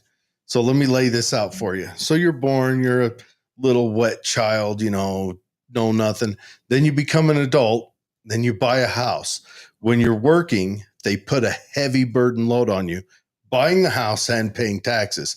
And then when you're not working and you're hostage, you're a prisoner, this perverse load is lowered so they can steal money from you. Imagine what Thomas Jefferson would say if he popped out of the ground right now. We all know. They dressed up as Indians and went to the Boston Harbor and raided a ship for 3% tax on that good. Mm-hmm. And Thomas Jefferson was adamant it was property within the Constitution as a right. Committed to war against, at the time, the ultimate force on earth. For that. And also we couldn't print our own money. We didn't like that. And also we didn't like writs of assistance. That's a housekeeping that I've been meaning to bring up. I said writs of sedition. Okay, many podcasts ago, but writs of assistance.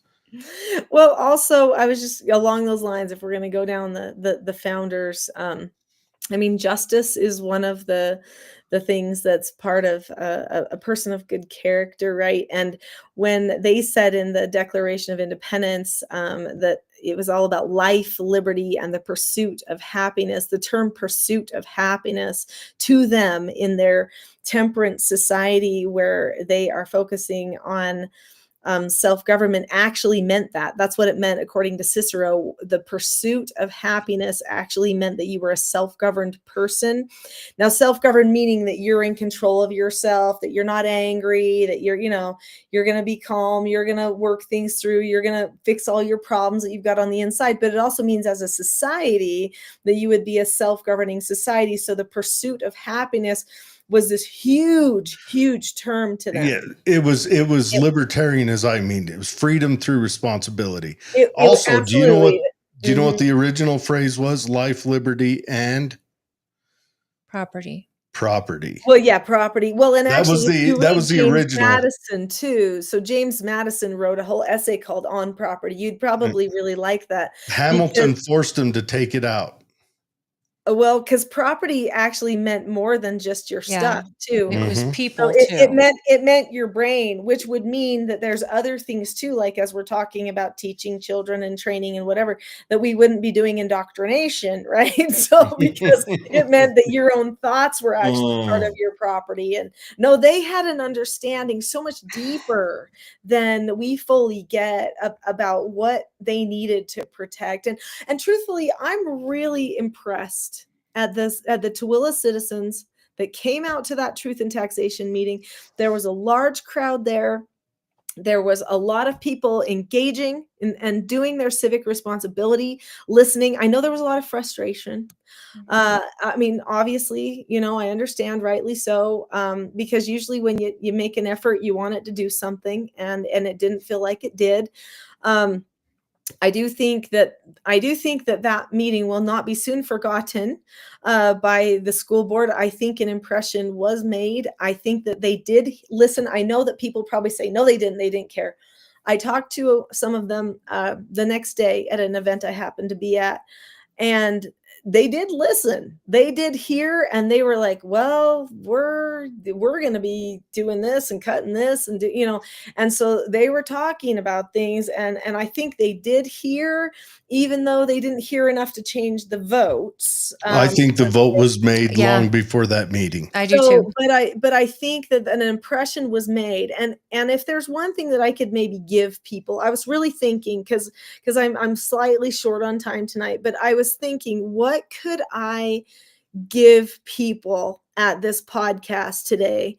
And hopefully I gave you a slight bit of an understanding that I have studied this issue a ton. I'm trying to keep a watch on it. I'm trying to help the best I can.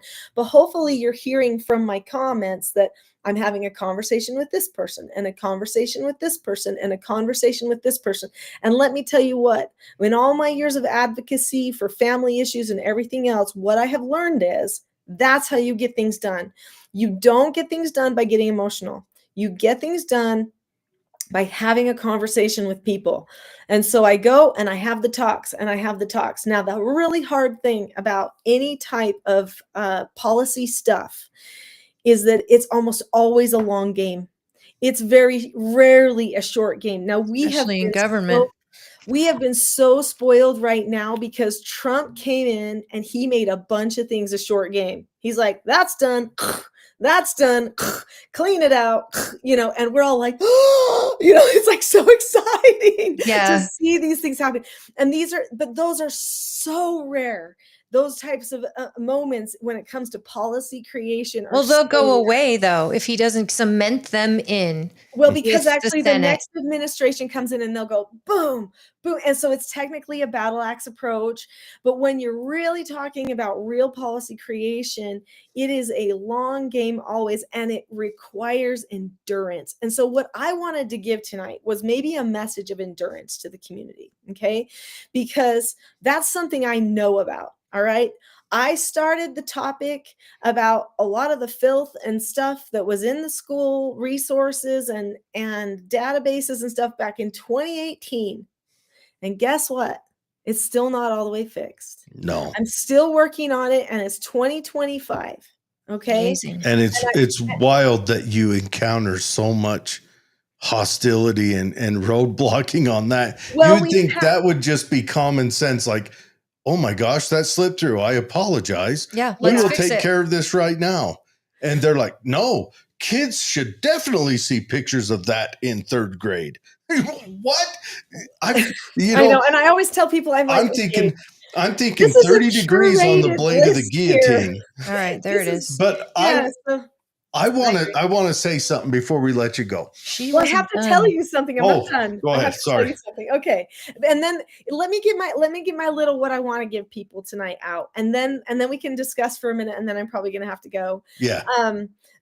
But yeah, because we could talk databases and books and stuff forever. I have had 3 bills that I've helped get passed on it, but it still hasn't fixed it all because the problem is so intense.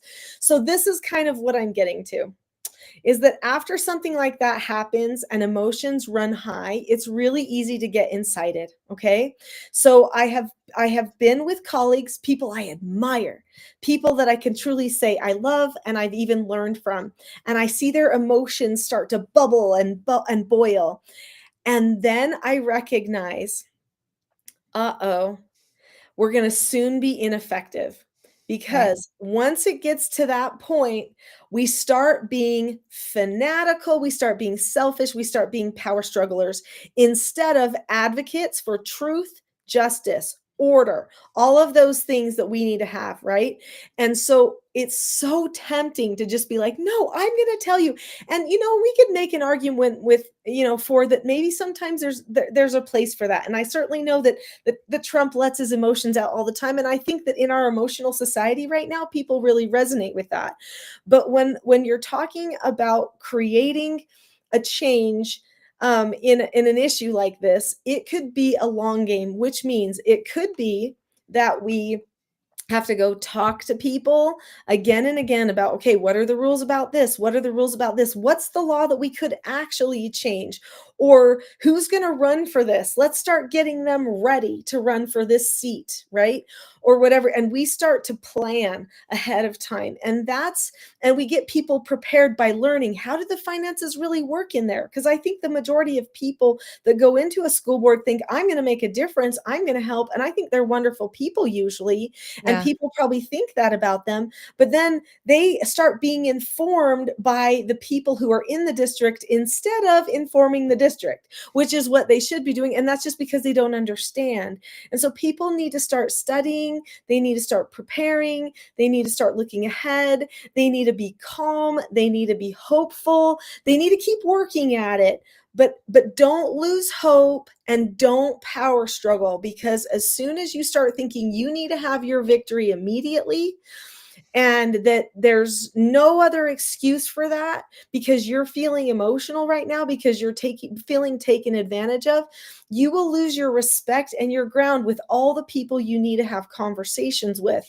And so this is how we maintain just basic diplomacy. It's not taught that much in our society, but I want you to know it will go a long way. And if there's one thing that I can say, when I first got into things, I was much more emotional.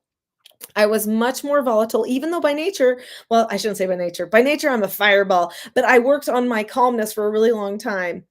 But then there came to be a point where I got into a lot of these policy debates. And I remember one time I was at the UN, I was in New York, I was in a street protest because of stuff that was happening through the UN to children, and I was not okay with it. And I remember they turned a camera on me, and I remember that at that point I was yelling. You guys, this is very vulnerable. I've never told anybody this. I was yelling in that camera about how this was it was not right. And they turned the camera on me because they actually were like, Nicolene, you say something. And they knew that I had a level head, that I was calm, and that I usually was very diplomatic. But in that moment, I was emotional. And I started saying stuff in an emotional way because everyone around me was emotional, and I got caught up in the tide. Yeah. And then you know what happened is immediately I realized what I just said fell flat. It did nothing. It was about me. It was about my feelings.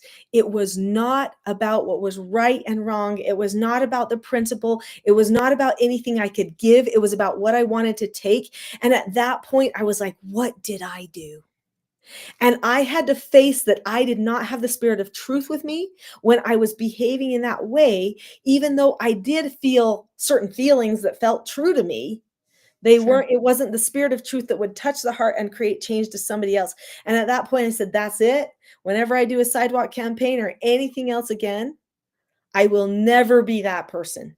I will Well, never people be that stop person. listening Well, when you get too emotional. They'll stop listening, and that's what they call you, emotional or And an so, extremist. so we Well, need can I people be to your work, talk, but we need to be so principled. Can I be So your level-headed. Samuel to John Adams then? Because I want to say this stuff. I want to talk about guillotines. I want to talk about the temperature of the tar.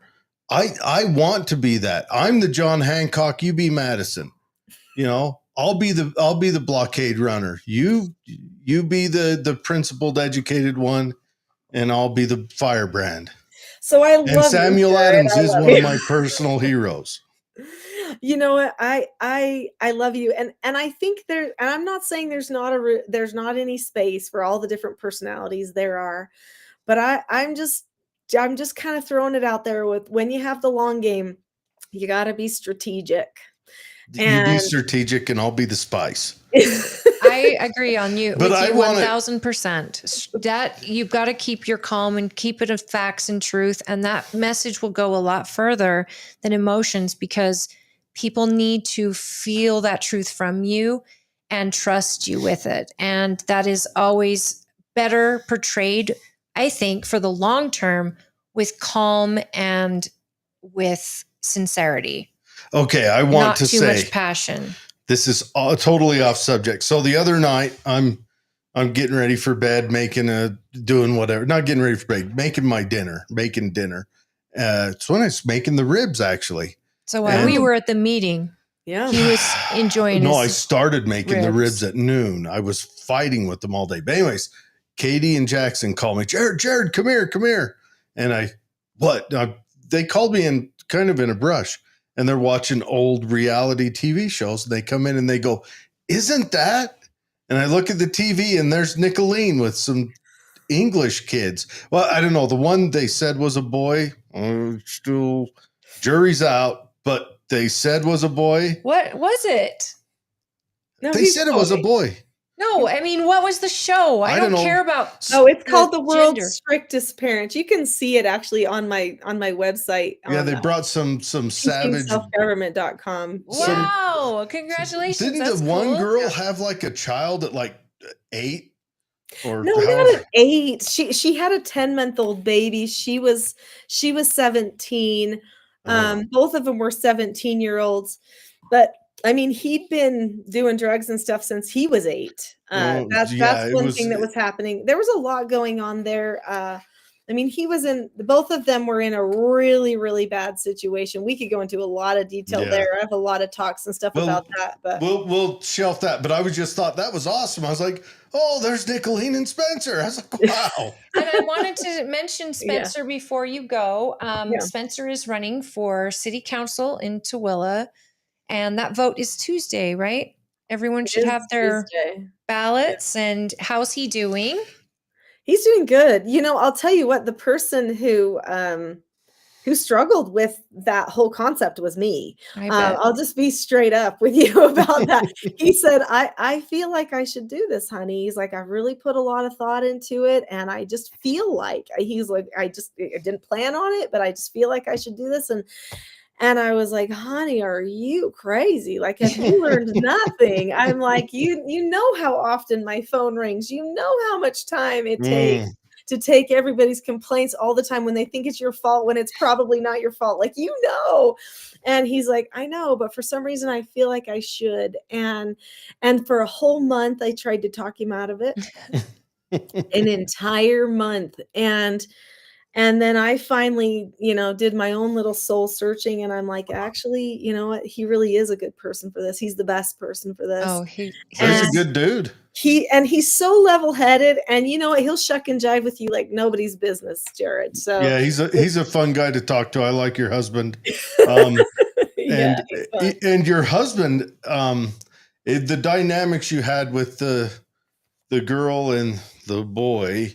Mm-hmm. The hair was like some glued Settle thing down. that had red in it, and I was like, and a piercing on his Finish. face. He's got to go. Yes. There was a lot of fashion consciousness there. Yes. Yeah, they live in. I believe they come from what they call council home areas over there. Yeah, they were welfare state, both of Yes. them. Yeah. Mhm. And it's I had no it's idea tough. that you were on a reality show. But we're gonna dig it There's up. other parenting programs and news programs that have been made of us too. So there's a lot of things out there. That's what most people know me for. So How funny. And All I just right. know you as Tooele's legislator that actually answers the phone to complaints and shows up to these meetings. And your schedule is insane. I'm so grateful for the work you're doing.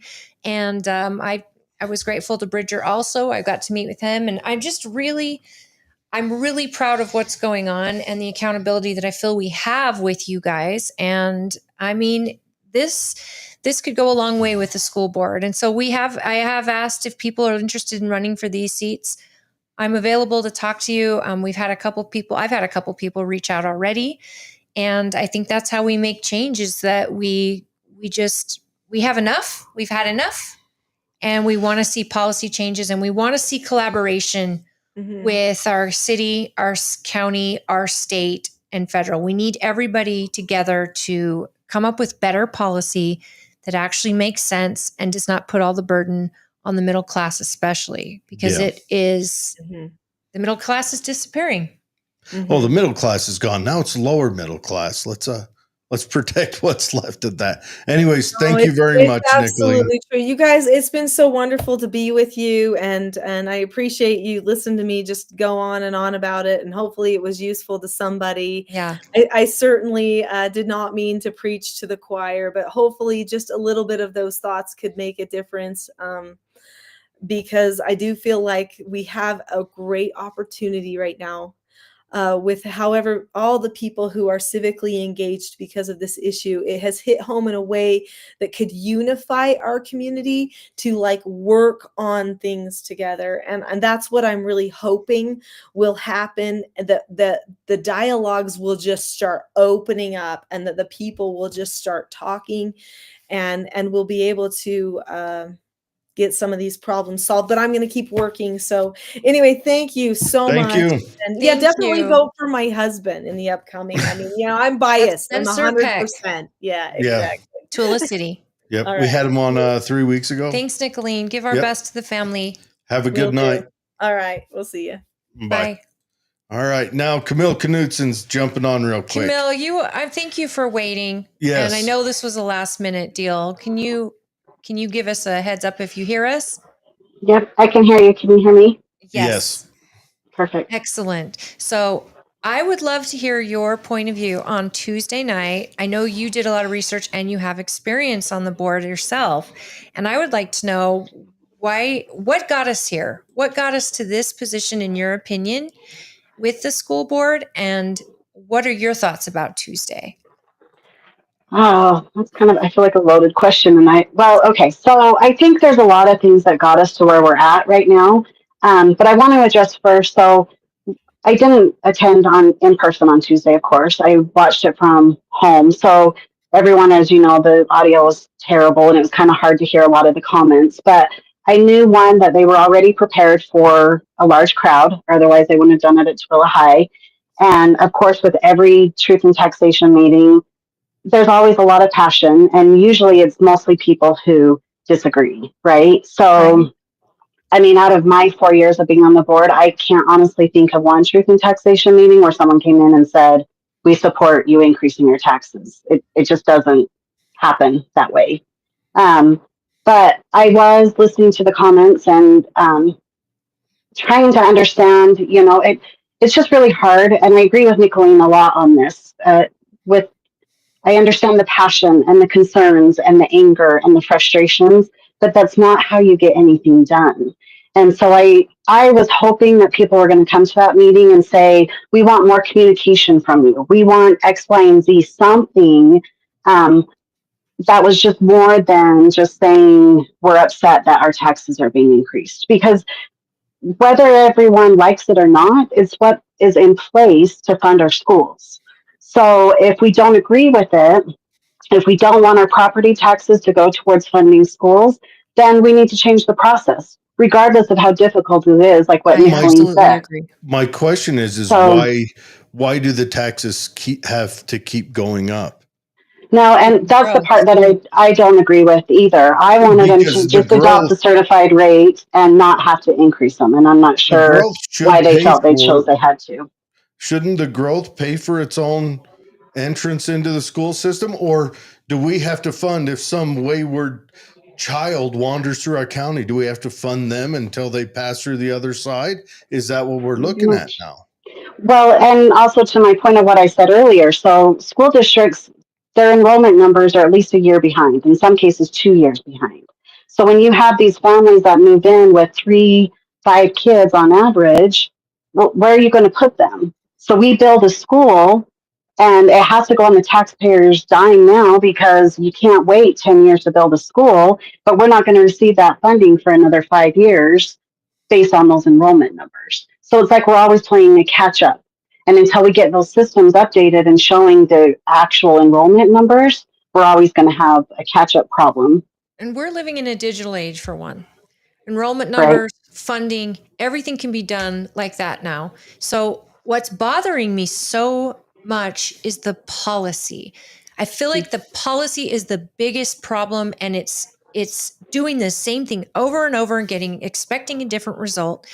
And yet, if the policy from the federal government all the way down to the most local school board, that needs to be fixed. How do we address this? How much funding does this person get? We need to build schools that actually have growth in mind, not stuck on this policy where we have to build a school this size and then it's bursting at the seams in the first 5 years it's open. I mean, Right. policy. So how do we, I guess what Nicolene was saying is that it takes collaboration from everyone and it takes time. I think the people are sitting through a really hard economic time.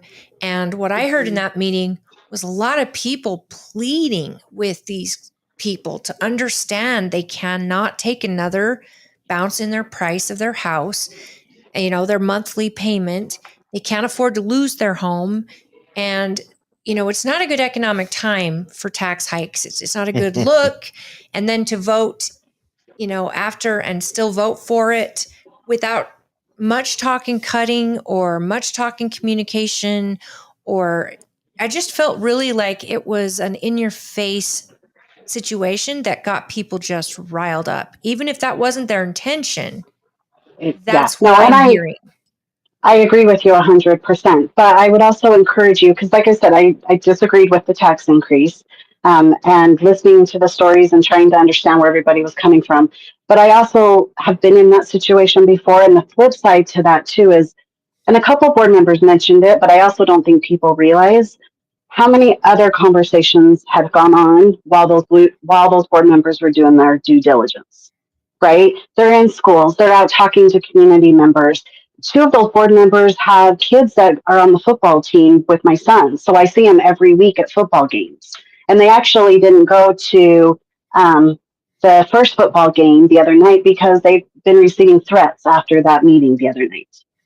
To me, like, that's not the way that we treat other people in our communities. And we may not have agreed with what their vote was, but that doesn't mean that they're not out talking to people, and there's not another side to all of this that we need to consider and really try to understand where they're coming from. What was this Again, side I don't agree considered? with the vote, but that's what I don't know Here's the all hard of the part sides that they listen to. is we need to break this down because they're raising tax with a threat. Right. That's Well, they didn't what receive it the threat is. till after. Well, no, the tax is raised with an implied threat. They have a monopoly. The government has a monopoly. Don't pay your taxes, see how it pans out for you. And then they just keep jumping these raises down. How do they expect the community to React. embrace I that? agree. No, I agree. And And I think there's this lots isn't of, just them. This is all government. right. This is all Yeah. government top to bottom. Our government hasn't been providing us with what they're supposed to. Yeah. So far, there's essentially, right now, I'd say the only government in this county that's really providing us with what they're supposed to would be our law enforcement side. Mm-hmm. I would argue that's the only one that's honestly put forth an effort and shown success. Well, and I agree with you too, Jared. Like, at what point do you say when is enough enough, and how big does the school district need to get, first of all? But on top of that, too, I, the impact of voting for an increase, then how does that impact the county council? I would love to see more economic development happen in our county, and I would love to have a team of economic developers come in and bring in lots of businesses, so all of our taxes will go down. Can you imagine what would happen to the county council if they tried to raise taxes now to hire a couple of people? There's no way. Or if the sheriff's department wanted to raise taxes to bring more sheriffs to help EMS services out at 5 Mile, no way.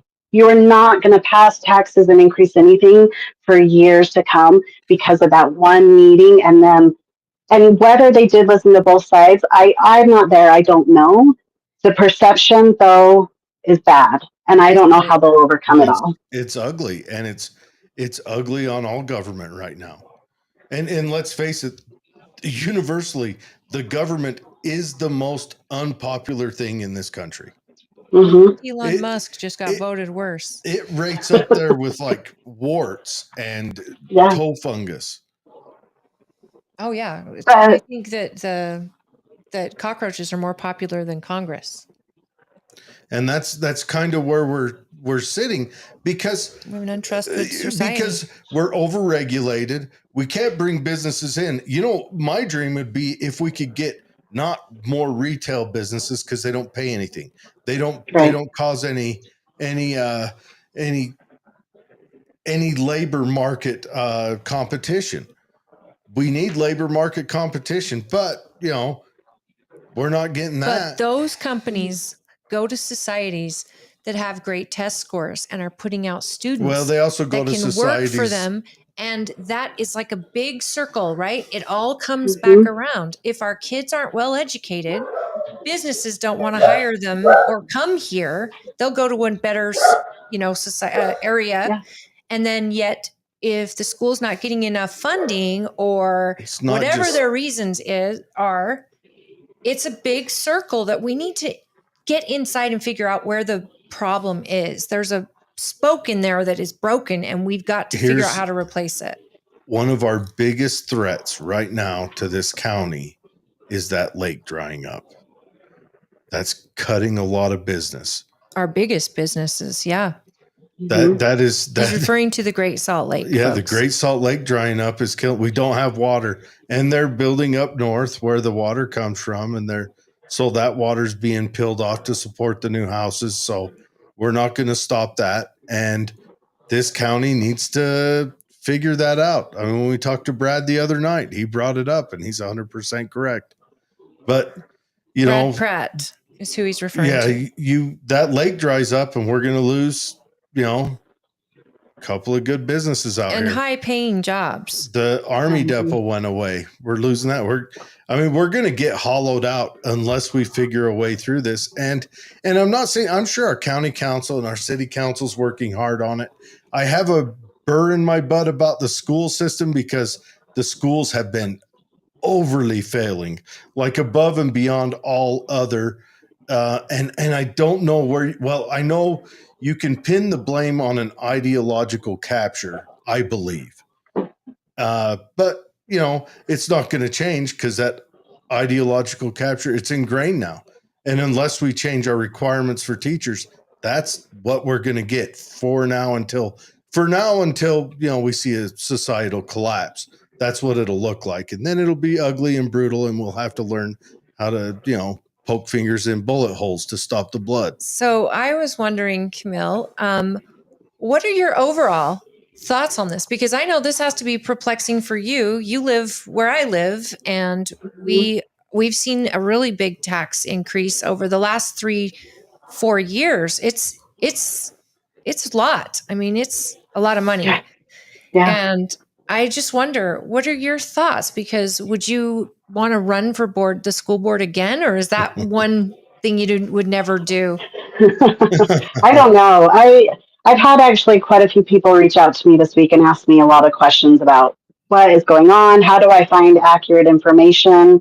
It is interesting how much information is out there that's not accurate. So that is one thing that I would encourage people. I as much as I love to Google everything, and I do, it's not always going to give you the most accurate information. So if you're looking for financial information or compensation, whatever it is, go to the school district website, because they legally do have to report those numbers. They have a certain amount of days that they have to announce what their budget is going to be, and they have to follow that budget very closely. I do know, talking to numerous board members and community members, I feel like this is a really, really low point for not only the board and our schools, but our community. And I would hope that all of us would come together, and instead of finger pointing and fighting and tearing each other apart, why don't we build each other up? Let's find some solutions. Let's make things better. That's what's going to bring businesses here, not us pushing against each other saying how horrible everything is. We have got to figure out that light at the end of the tunnel and the best way to dig ourselves out of this hole that we're in. And it's not just going to come from the board. It has to come from parents. It has to come from students. It has to come from all of us. And honestly, I like what I'm doing now. I like kind of chiming into your show every once in a while, and I've missed out on these conversations and not being at the forefront. But there's another part of me too that I know I wouldn't have voted for the tax increase. I don't know that I would have been able to influence any of the other board members. I do disagree with Emily on a few things. That's who represents me. But I also don't know right now, with what my day job is, I don't know that I could dedicate enough time and energy to be the board member that we need. So I don't know. At this point, I'm good. Where do I look on this? Where do I look on this website to find that breakdown? What, salaries or who voted what? Well, I want to know where all the money's going, because I've heard tell that they've got a lot of vehicles that are leased to the. Mm-hmm. Why? Okay, so a few years ago, so before a few years ago, the board was looking at finances and how much money was going out. And what the board was actually doing was reimbursing mileage for everybody. So you realize we have schools out in Wendover, Ivapaw, Dugway. So you have administrators driving out there for school visits, for whatever is going on, right? But we have a large geographic county where you have employees driving all over. So they were submitting for mileage reimbursements, and it was costing the district a lot of money. So they looked into leasing vehicles. So different departments like teaching and learning, they have one vehicle for maybe 10 or 15 employees, depending on whoever's in that department. The IT department has their own vehicle, and they all kind of share and use that vehicle to drive around. And looking at the analysis of the leased vehicles versus the mileage reimbursement, leasing the vehicles was a lot cheaper than doing mileage reimbursement. Okay, let me ask, what was their mileage reimbursement rate? Whatever the federal rate is. Okay. Because I don't think legally they could do more or less. I think they would have to do whatever that amount is. If it's pinned to the federal rate, then because I just think that I don't know. I don't know what's all in the schools, but it just seems like I just hear these things that someone, a whistleblower, reached out and said, we've had a couple. They have parking lots of vehicles that are leased that never move. Never. And then you don't own them. They've got, I don't care about the owning. It's just money. It's spending money that you never get any return on. I like the leasing idea because you can return them if they break.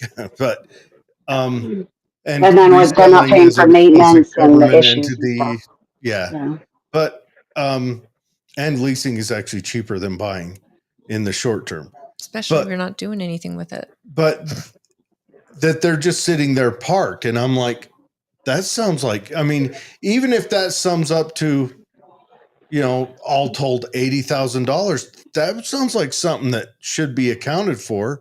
Would it be cheaper if they just bought 2 vans and the vans made circuits? And if the people need to get to one of the different schools, they get on the vans, and the vans Or a kick off school in bus. Tooele and drive by Why not ride all the the bus? different schools all out to Wendover and then come back and hit Skull Valley and Holly, Yeah. there's not even enough buses to bus our kids around right now. There wouldn't be for I'm employees, curious. but it's a good idea. Can you tell me why an administrator needs to make so much money and then directors underneath them need to make $200,000 a year? Is it because of the degrees they have? That's part of it, but most of it is because of Salt Lake.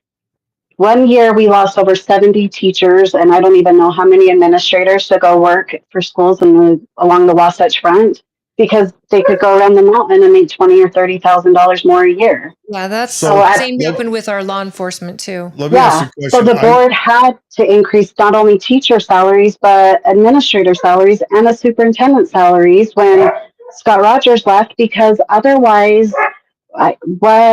we wouldn't have a competitive salary and be able to compete with Salt Lake. But There's no our way. superintendent, it's a dumb question, but how much overall importance to the education of the children does the superintendent make? Well, there's the liaison, basically. So the school board hires the superintendent, right? The superintendent oversees all of the day-to-day operations. So he's responsible for how much in the weeds he gets. He's responsible for all of the daily operations in 27 buildings, over 5,000 employees, and 16,000 students. He's like a county manager. He's accountable to the school board, but he's not accountable to the public. The school board, he answers to them, who we elect, just like a county council and the county manager.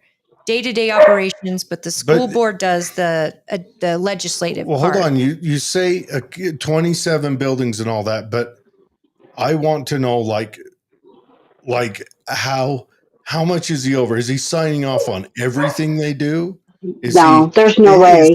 Is he a person that says, hey, I see your test scores come out. Let me come out and coach you and get you right. That's what he needs directors for.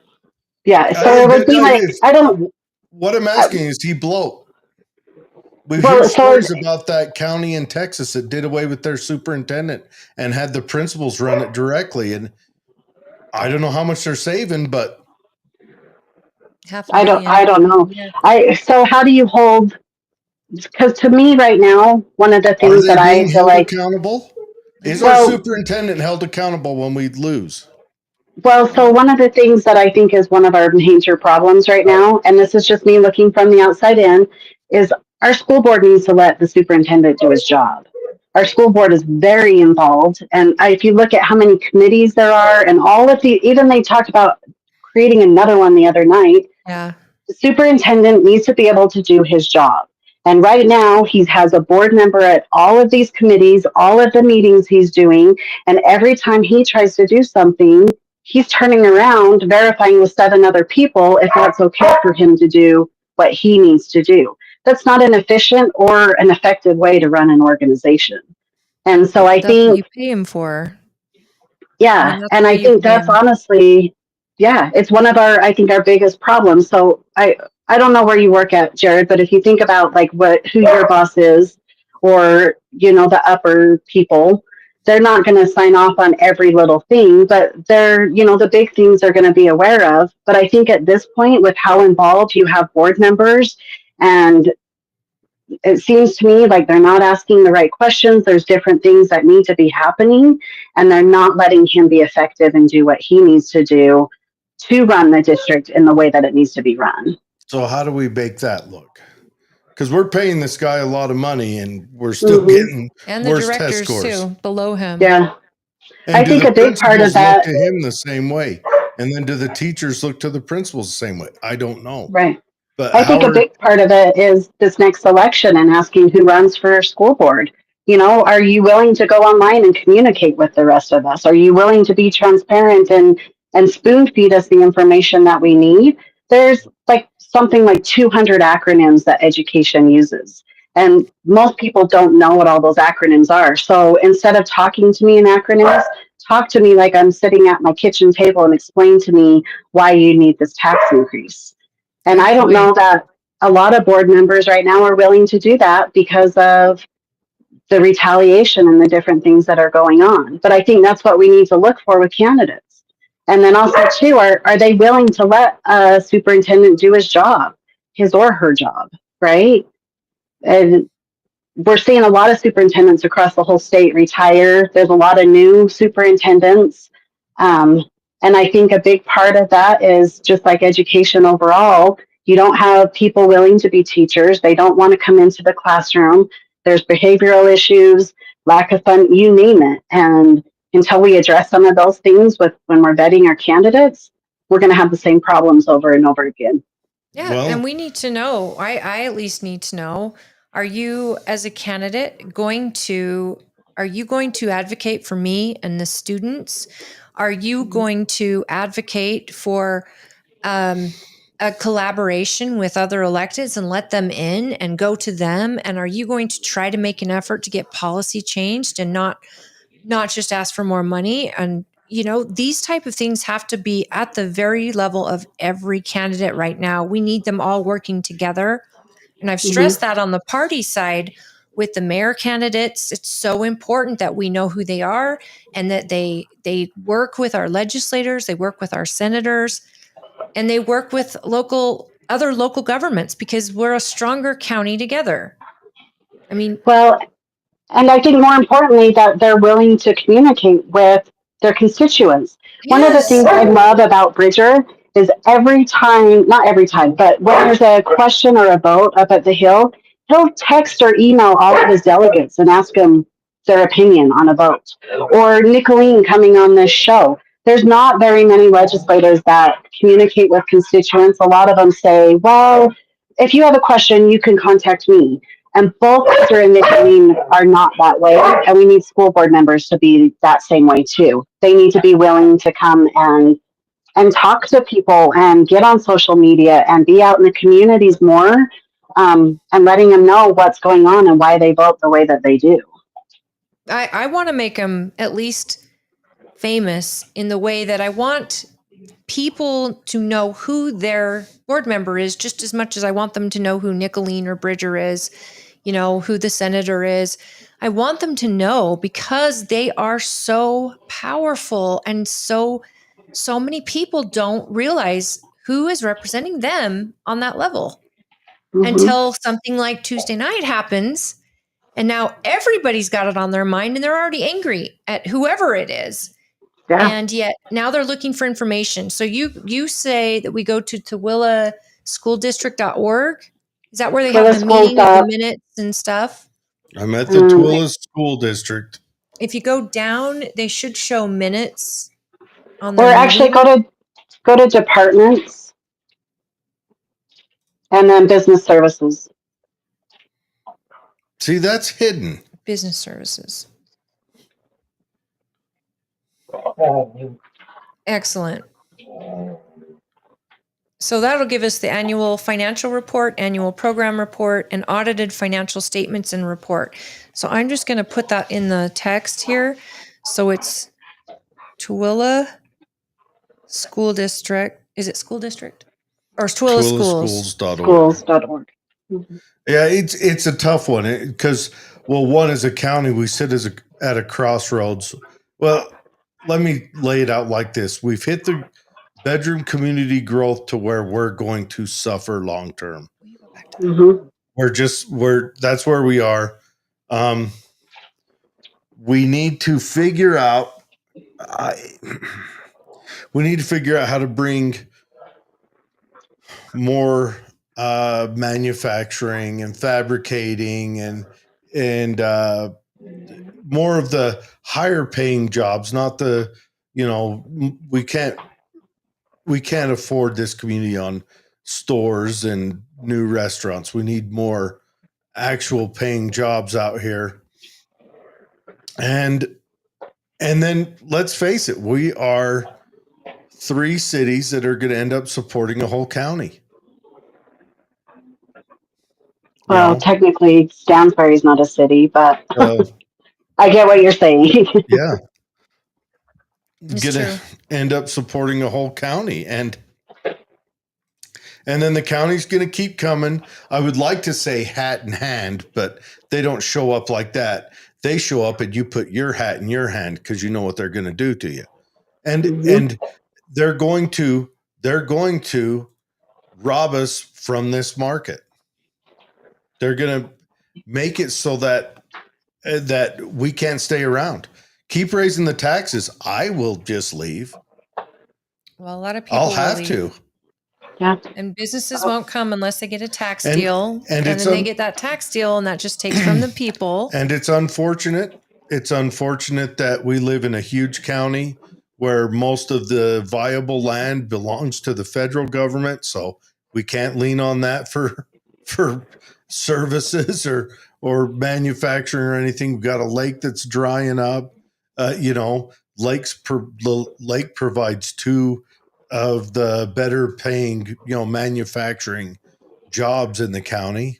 And, what are we going to do? So, and until we cross that threshold to where growth is warranted, that past that growth point, like Orem did 15, 20 years ago. Lehigh. Lehigh crossed it in the last 10 years. But that a lot is the technical. And we've That's tried. the Our bleed county over has from Orem. tried to get a silicone slopes We type just don't have the development water. out here. Water is an issue, but also those companies don't really look to Tooele County maybe as a great place for their employees to work and live.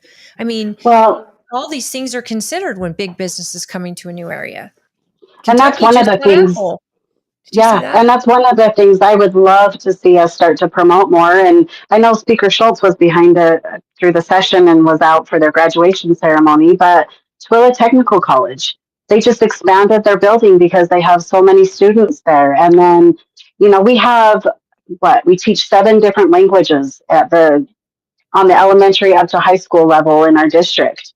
Why are we not promoting that and letting people know that we have bilingual kids in our district that have this awesome technical college right here that I want to work and are willing to work and do all these things. And I feel like it's just something we never talk and communicate with. Somehow it gets lost, doesn't it? Well, marketing's expensive. And I can tell you that, again, that would be a county expense that probably would require more taxes. And that's just something, like you said, the perception is out there. It's bad. And I know, because I do talk to the electeds, that it is not a good time financially for people to raise any taxes. It looks bad. It feels bad. And they also want to get reelected and get some projects done and completed. But it's a scary time to go after taxes right now. And that's another thing about the school board that makes me so angry, is because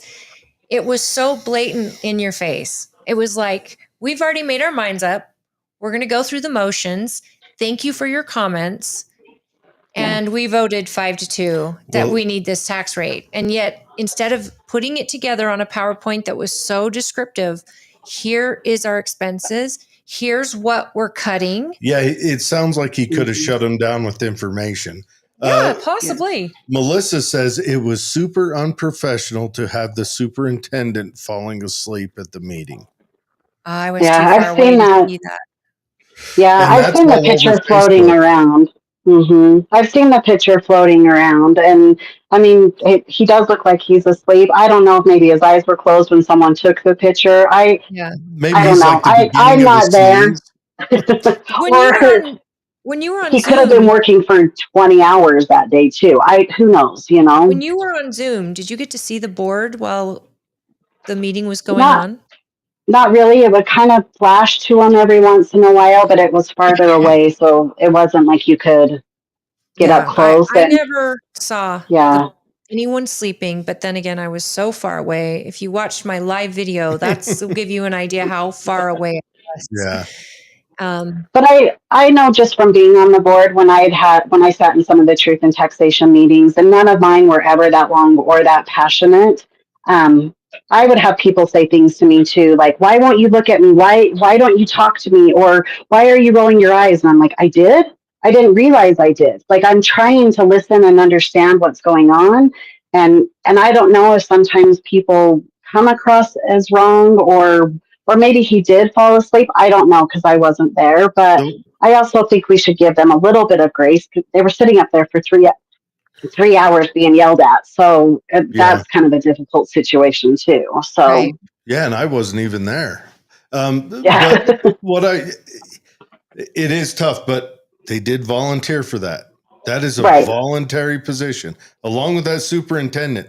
If he did fall asleep at it, they should have a coming to Jesus meeting in the back room right after, because he's making a lot of money. I don't care, because when I was a buck private, I was making what, $12,500 a year. hmm And if my happy butt fell asleep when I was in something I was supposed to be doing, it'd get rough. So yeah. It's like his happy my butt Marine.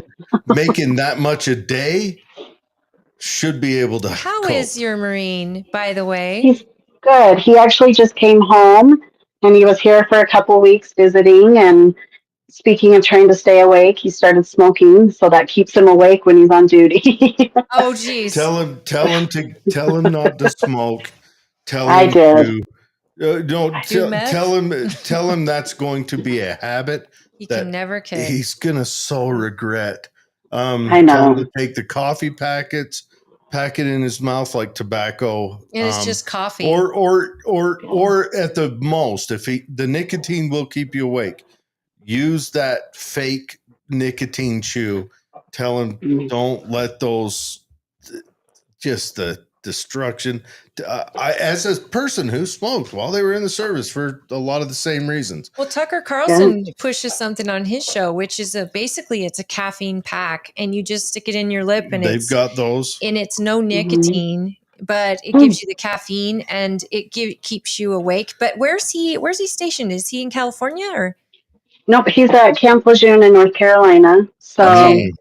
yeah, he's Wow. got about a year and a half left. And of course, when he's home, I'm not re-enlisting. I'm coming back home. I said, where are you going to live? I don't know where you're going to get a house, all that stuff. But we'll see what happens. He spent a few months in Norway doing cold weather training. And yeah, he's doing good. He's 21, lots of energy, lots of things going on. Couldn't keep up with him. But yeah, he's doing good.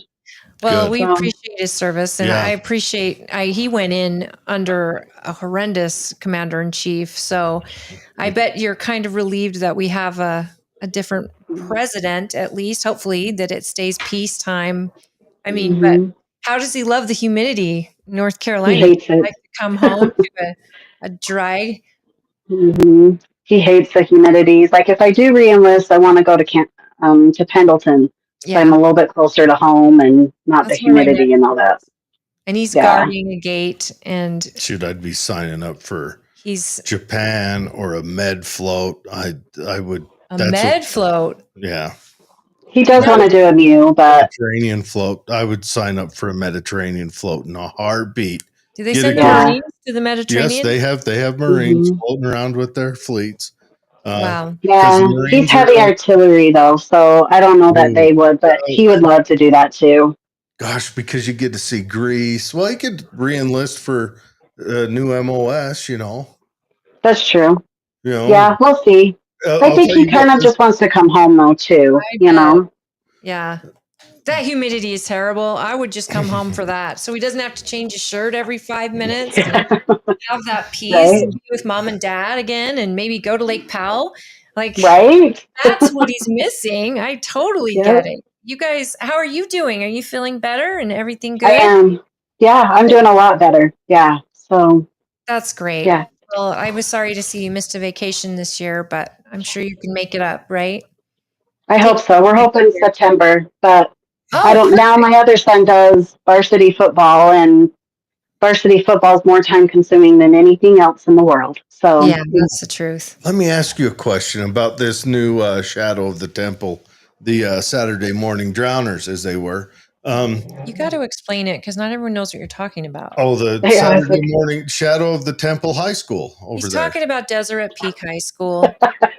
The Shadow. I was like, I don't know what you mean. Okay. You need to name it the Shadow of the Temple High School. Named it. And it needs to be called the Saturday Morning Drowners. But I got yelled at for naming it Deseret Peak High School. Oh, if they'd have let me name stuff, things would be so much You more. could have. Yeah, they took a vote, but you don't vote. I know. So Anyways, so what's this thing there that they're newcomers to their football team, newcomers from other schools that are coming to that school can't play? Is it the first 5 games all of So- them are on their newcomers. varsity team? So this sounds to me now, aside from the selfish thing that why can't my nephew play varsity, the thing that gets me is, are they making it because it's a brand new school? So they've got this rule in so that either they're going to forfeit the first 5 varsity games, which sets them back and kills morale, or is it going to be throw the freshmen at the Wolves and see how this pans out? Because they'll be the only ones not coming from a different school. That's crazy. Why are they doing this? What is up with that? That is, and I emailed them again. I get lots of great response from the school district every time I reach out. We've asked them to come on this show. We have. And Right. and they blew that email Have off you just heard as of quick this? as if I asked Yeah. them if they wanted What's to be up? Yeah. flogged. So my son was actually going to go to Deseret Peak. Shadow Temple. Go on. Yeah. So, and I didn't even think about it, but UHSAA, so Utah High School Athletic Association, has certain rules or guidelines in place that kind of governs student athletes across the state. And one of them to prevent, so for example, a lot of students want to go to Alta High School because there's a lot of funding and they want to go to school there. So then recruiters see them and then they can go to really good colleges, right? Might Well, to win it. prevent all of the best players in the state to all go to Alta High School, UHSAA has a guideline in place that if you transfer schools on a varsity team, you can only play 50% of the time. So But in it's Deseret Peak, school.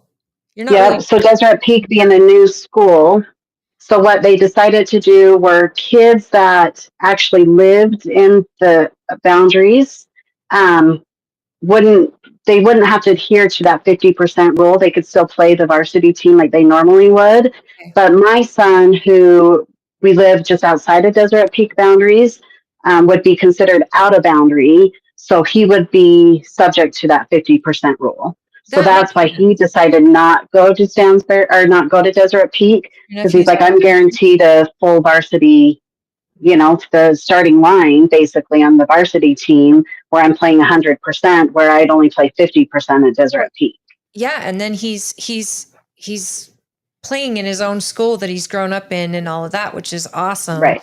But I get it. That makes sense because a lot of kids are going to try to go to that new school because it's Mhm. new and they're out of boundaries. And for the kids who live there, who that school was meant for, it does make sense to me to give them first shot at varsity. But Right. that's a pretty nice football stadium, and it's collegiate looking. And I Yeah. thought I saw box seats in it It's when going to I be drove by. fantastic to watch the Saturday morning Drowners have a really rough That first is season. really inappropriate. Like it's mean. How does that mean? What do you mean drowners? You were talking about baptism? Yeah, the Saturday morning Drowners. No That's when one's you drowning. do baptism. Well, you got to give it a name. Saturday morning Dunkers. Okay, that's better. Saturday morning Foot Floppers. Whatever you want to call it. But It will be interesting though, because I know, this, I told you we had the black and silver game or whatever it was the other night with Stansbury, and then they had their black and gold game at Deseret Peak. And that was the first time my son didn't take the field with a lot of his same teammates since he was 8 years old. Wow. So yeah, it will be interesting to see, like when the two teams play against each other in October, and just kind of the rivalry of, old teammates and all within our community. Just as much fun as it is going to the games when we play Tooele. Like I'm looking forward to our football games this year. I think it's going to be a great year. So Oh yeah, that's exciting. I hope so. They're going to have to stack that football team with a lot of players to get that 50% on a varsity. I do love the small town feel of Friday Night That or- Lights, though. I just love it, especially when we have these rivalries. And my kids Mhm. are Stansbury, and I love football so much, and I like to just go watch. And I'm going to watch for your I got kid, to and see I'm what going to Dave's cheer saying now. you You'll on. you'll have to. He's the tallest kid on the team. He's 6'6". Holy wow. cow! Yeah, we do need to cut out. But Melissa says she was there and he was drifting in and out of sleep. That's got to be tough. Woo. Yeah. Man, It's not a good look. I can't imagine making over 300,000 a year and falling asleep at a taxation meeting to justify me making anyways. I know the perception is terrible, but I think that Nicolene made a great point. We need to just get as much information as we can. Mm-hmm. Camille, you have been a wealth of information through this. I can't thank you enough. You've shared so much on the posts that I've made just to get people to go and get direction on this and this and this. And I really appreciate you. But I always appreciate you. You're just a great person and a great citizen, and you're engaged. My goal is to make sure people keep this top of mind, especially in election year next year, and that these board members also consider joining us for the show, and at least joining us for, candidate nights like you did. You set the bar for me when it comes to a candidate that really just wants to let people know who they are, what they're about, and then listen to the people. And that's what you did when you ran for school board. So I guess I got a little bit, I don't know, cocky in thinking that we'll know who our school board members are. Maybe more will do this, but then no one else did it. So you are an amazing person, and I appreciate your work and your passion. I appreciate And you thank you guys for and being- everything you guys do. Well, I just sit and talk smack. You're very welcome, though, for my talk smackiness. But no, thank you for being available all these times. You come on and sad to say, you come on and take the hot seat for a lot of other people sometimes too, and that's that's very noble of you. Well, I guess my frustration is, like I said earlier, is I see all the misunderstanding or misinformation that's out there. And I have a hard time just sitting by and not chiming in and trying to help others learn and understand. And I know education stuff is so complicated. And I even like Nicolene's point, the education finances and there's just so much to understand and learn. But it does me no good to sit around and say, I know all this information if I don't share it with anybody. So I would rather help everyone understand it so that we're all on the same page and we understand what's happening. So I appreciate you guys and giving this avenue to people, whether they listen to it live or go back and listen, whatever it is, so that they can learn from each other and we can hear other perspectives and again, just learning from each other. I think it's important in what we need to do. So thank you. Do you have any plans to run for anything in the future? At this time, I don't. Like I said earlier, I really enjoy what I'm doing. I'm at the Department of Agriculture and Food, and I'm still really involved with legislation, and I really enjoy it. So, yeah, I mean, our filing period is in 5 months. So who knows what will happen over the next 5 months. Yeah. But right now, I'm good with how things are. So, well, I'm glad you're a neighbor, and I'm glad you're a friend, and I'm so grateful that you would spend your Friday night hopping on here with us and give us some perspective. And Melissa says all of your guests have been very informative. Thank you, and that sums it up. It's information that we care about. We want to educate, hopefully inspire, and hopefully empower our people that are listening and giving us their time, because we don't want people to feel like they have no say, even though he knows that we have no say. But I'm still just hopeful. We want to make them feel like they have a say. They don't have a say. I believe we can still make a difference, and that this country's not burning to the ground. He's the opposite, and that's what makes us have fun, I think, at the show. But that and the talk of of guillotines, right? But Todd Stewart, thank you for all your comments. And we, of course, thank Nicolene. We thank Camille. We thank Chad Saunders tonight. Melissa. Dave, of course. Yeah. Adriana, Chad, everyone. Thank you for coming on. Your husband as well. Thank you for joining us. I don't see his name up here. Where is he at? Yeah, I think he might have gone to bed. He had to be to work at 4 a.m. So, but it's Oh, well, Tony. I'm glad he hung in there.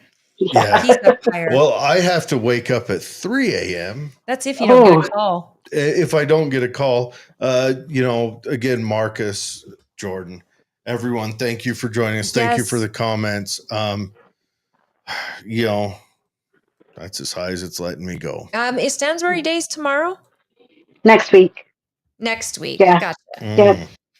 Okay. So, I but yeah, always feel I'm like on I'm gonna miss Facebook. it. So I'm on Facebook. If people do have questions or they're wondering where to find that information I was telling you about earlier with the finances, Yeah. feel free to message me. I'm more than happy to help direct people or help educate whatever. If you're looking at one of the budgets and you're like, what does this mean? Or an acronym, whatever it is, let me know. I'm happy to help answer or find someone who will answer a question for us.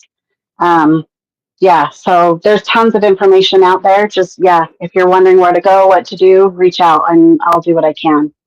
I'm gonna tag you in the comments. And so Okay. people that want to reach out to her Facebook page, please do so. And I mean, she's a wealth of information. She's been very, very helpful. And I'm going to go onto that budget and look up how much each paddle costs. Yeah, so those budget sheets I gave you are for FY24. If you want to see the budget for this upcoming year, you need to go to their June board meeting and you'll see the proposed budget information there. Is there a board meeting, like Chad said, on the 12th? Would that be on the website? Yeah, it should be on just under Board of Education information, but usually there's usually at least 2 board meetings every month. So I would be surprised if there wasn't. Yeah. Well, thank you very much, Camille. Thank you, you guys. Have a great weekend, friend. Bye. Thanks, you too. Bye. Thank you. See you later. Bye. All right. So, they talked us off the cliff. You guys have tuned in for this, and we're really grateful. I know it was a long show. We are trying so hard to, again, educate each other and learn. Jared and I don't know everything, and if anything, we're learning how little we know. And I'm still baffled at how little I know, because I am so passionate about politics and I'm so embedded in politics in this county.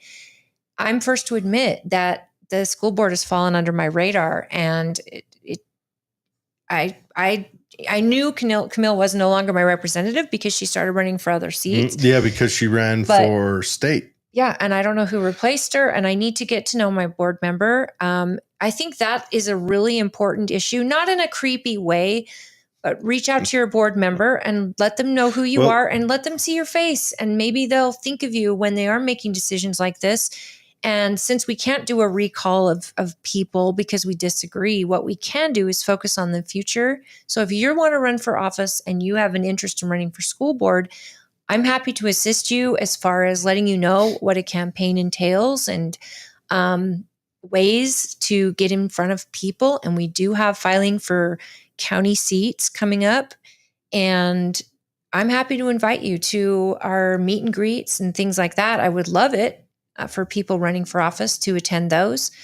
You really should. If anything, if you're running for office, you need to get to where the people who are going to vote for you are, so that you can at least, you would hope at least along the way, listen to them, engage whether you're going to be someone who can be a voice for them. Because if you disagree with the people who are going to be voting for you, you should say, look, I can't represent you because this isn't going to be a good match. It's a lot like it's a lot like a bad date situation. You sit at the table and you agree, we don't need to carry on for dessert. We can finish it here at the main course and I'll drop you off at home. No, I agree. And again, I know I've brought up the partisan part of it, but if you're I don't know why the Democrat and Republican Party couldn't get together and do a school board meet and greet together. We could do that. It's just, this is the first time that and I know a lot of these school board members are probably leaning left, which is probably why I haven't seen them. Yeah, could be. And our party goes pretty out there to try to get candidates in front of people. At least me, as the chair of the party, that is very important to me, to get candidates in front of my delegates at least 3 times. So maybe that's why Camille reached out to me when she did, to try to get involved in the delegate meetings. But I also know that Camille is far more conservative than probably other people would be on the board. Yeah, she was running for against Thatcher, if I remember. No, Sandal. She was running against Sandal? Yeah. Okay. Yeah, she was running against Sandal, and it's hard to beat an incumbent. It just is. Yeah, and Sandal's been a long time. And it's a few counties that you got to run in, so it gets to be a very expensive race. Yeah. And and also he's got a little more abilities. But anyways, we got to cut this show down. Thanks everyone for joining us. We love y'all. We do. And no one even caught I'm going to look at that line item, see how much paddles cost. No one even caught that one. I mean, you said line item. That was enough for me. I don't care what it is. It's probably on there somewhere. You mean paddles? A board of education? Yeah. My cousin literally has a board of education. Hey. She hangs in her house, and it says board of education, and it's a whooping paddle. My grandma had one when I was growing up. Yeah. That sweet little lady. It was a yardstick and had a big heart-shaped pillow on the bottom of it. It said grandma's paddle. Oh, geez. My grandma had a fly swatter, and my grandmother had an Indiana Jones whip. She called a black snake. My father's mother. Yeah. And she used it up until the day my brother stole it and hid it from her. Well, your mother's mother was the scary one. I've heard this story. Yes. All right. Have a good night. Have a good weekend. Be safe. We'll see you next week. Bye, everybody. We'll probably talk more school board again then, but we do. I do want to talk about this greater Texas Democrats running away and see what comes of that. That's a wild story. I do want to talk about the Gaza Strip as well. So I would like to cover that. The heavy show. We're hearing both. We're hearing so much. And I really got to put this together because I can't find a piece that makes me feel like I'm seeing truth. And that's important to me. So I want to see everything. I know there's a lot of criticism against Israel. There's a lot of criticism against the UN. I know Trump recently said that we've sent $50 million of food and we're trying to get with Israel. Israel's saying they should just occupy the Gaza Strip. I mean, all of this. And then I hear people are starving on the Gaza Strip by Israel. So I want to find this information out so that I can feel just good about going forward with it and maybe learning more. That's what I want. I want to know and not blindly follow what somebody's telling me. I'm tired. I'm tired of just eating propaganda and not knowing what's real or fake. So I know a lot of people are there with us and want to know the truth. So hopefully we can find that.